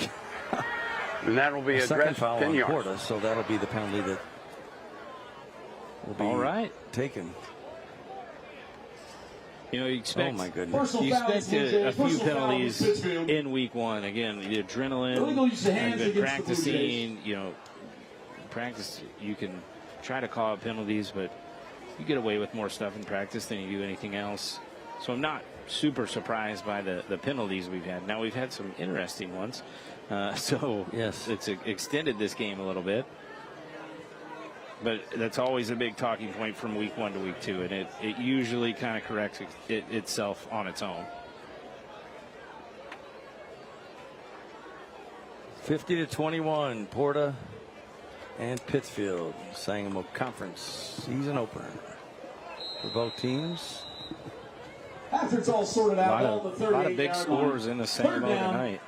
Blue Jays.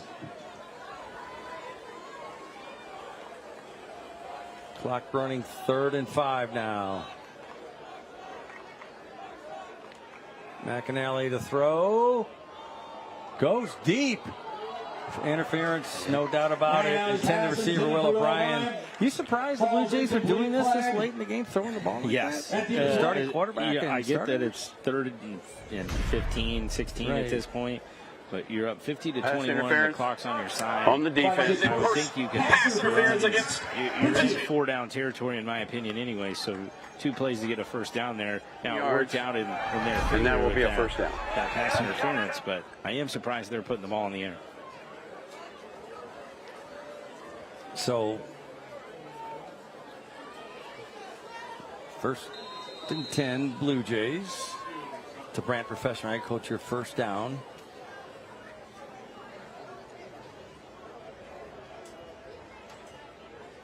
And 15-yard penalty puts the ball at the 3:19 to 22-yard go. line. 1st and 10, Blue Jays. So 1st and 10.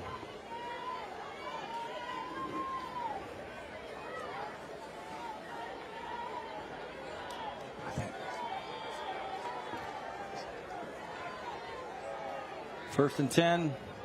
McAnally pitches back to Kane and Philbright. Pitch goes to number 5, Kane and Philbright. And again, right there's another teaching point. I think they did call him inbounds, but if I'm Coach McAnally, I'm telling Philbright, as you get outside, stay away from that sideline, because all it takes is a socky defender to just push it out, and then that stops the clock without them having to burn a timeout. 2nd and 1, Blue Jays.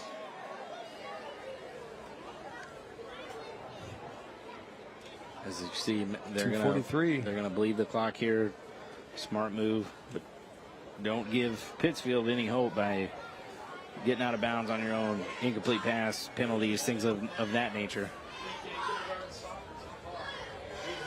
McAnally from the gun. And off the car. 40, Josh Carr, the ball carrier. 2nd down, 2:17 to go. We're just about done in this one.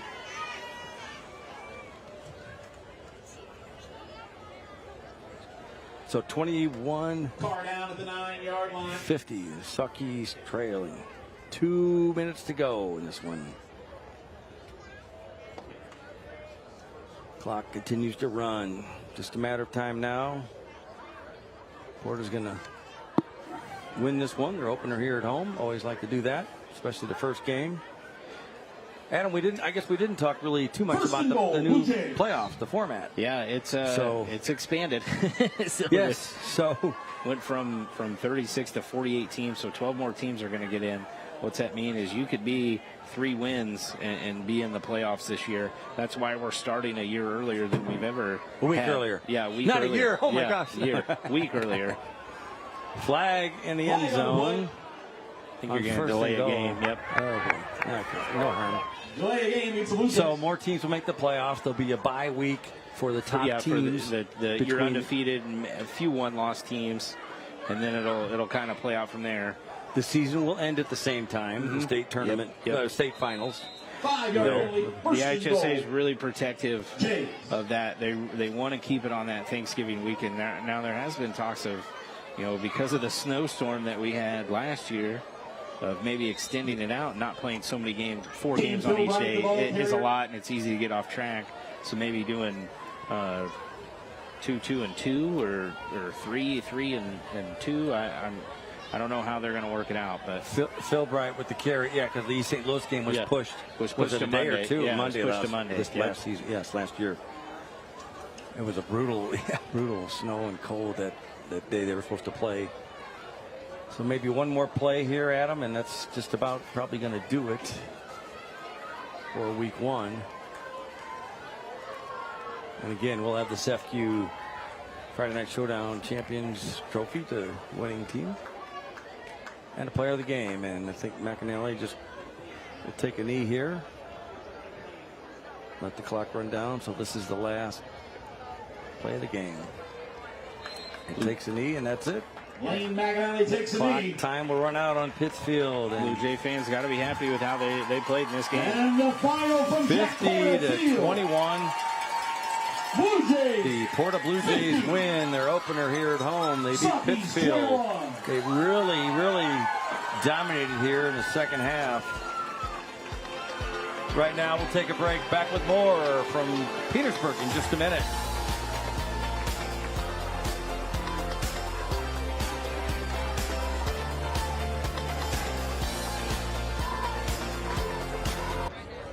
Welcome back to the FQ Friday Night Showdown, presented by Bob Riding's family of dealerships.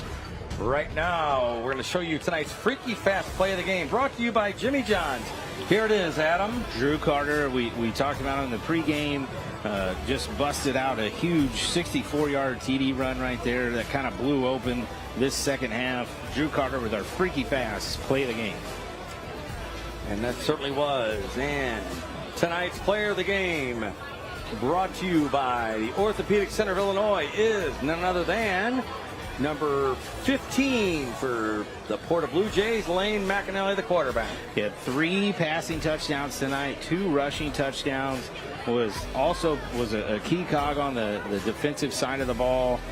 Great job by Lane McAnally and getting the Blue Jays started off on the right foot. And congratulations to him. And I think we're going to go down to.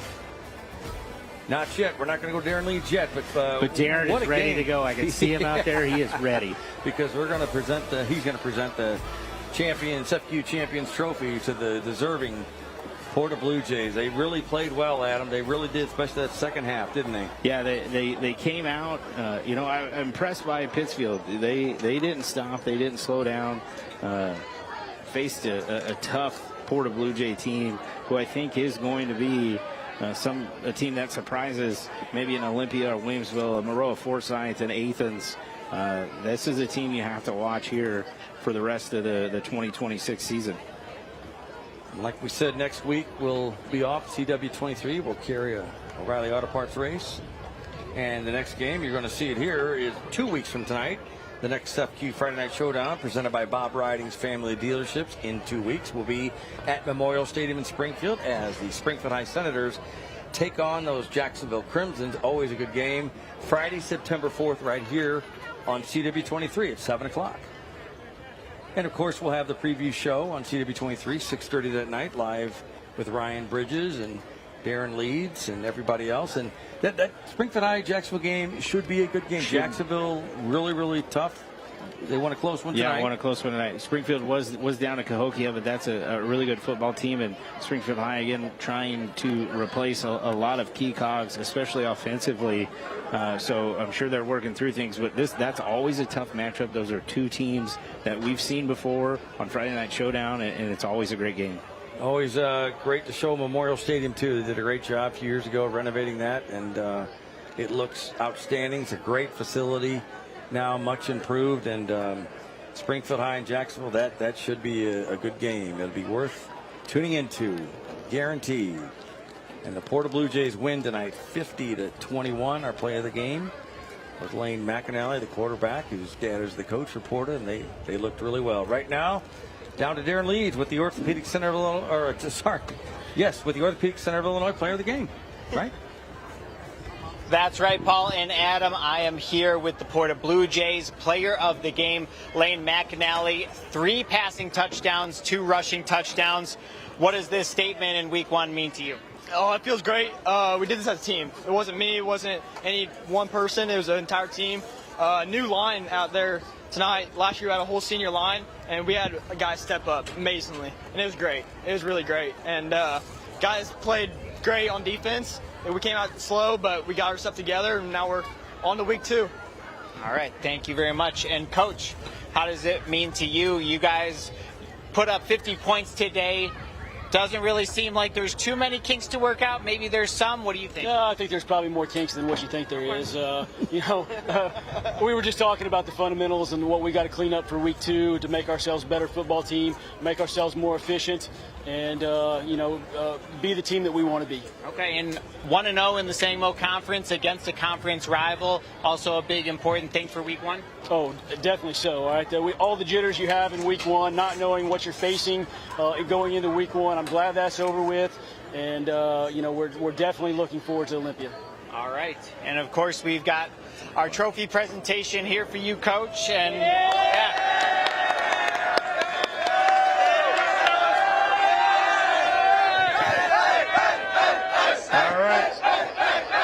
All right, and that is the SEFCU Champions Friday night Showdown Champions presentation.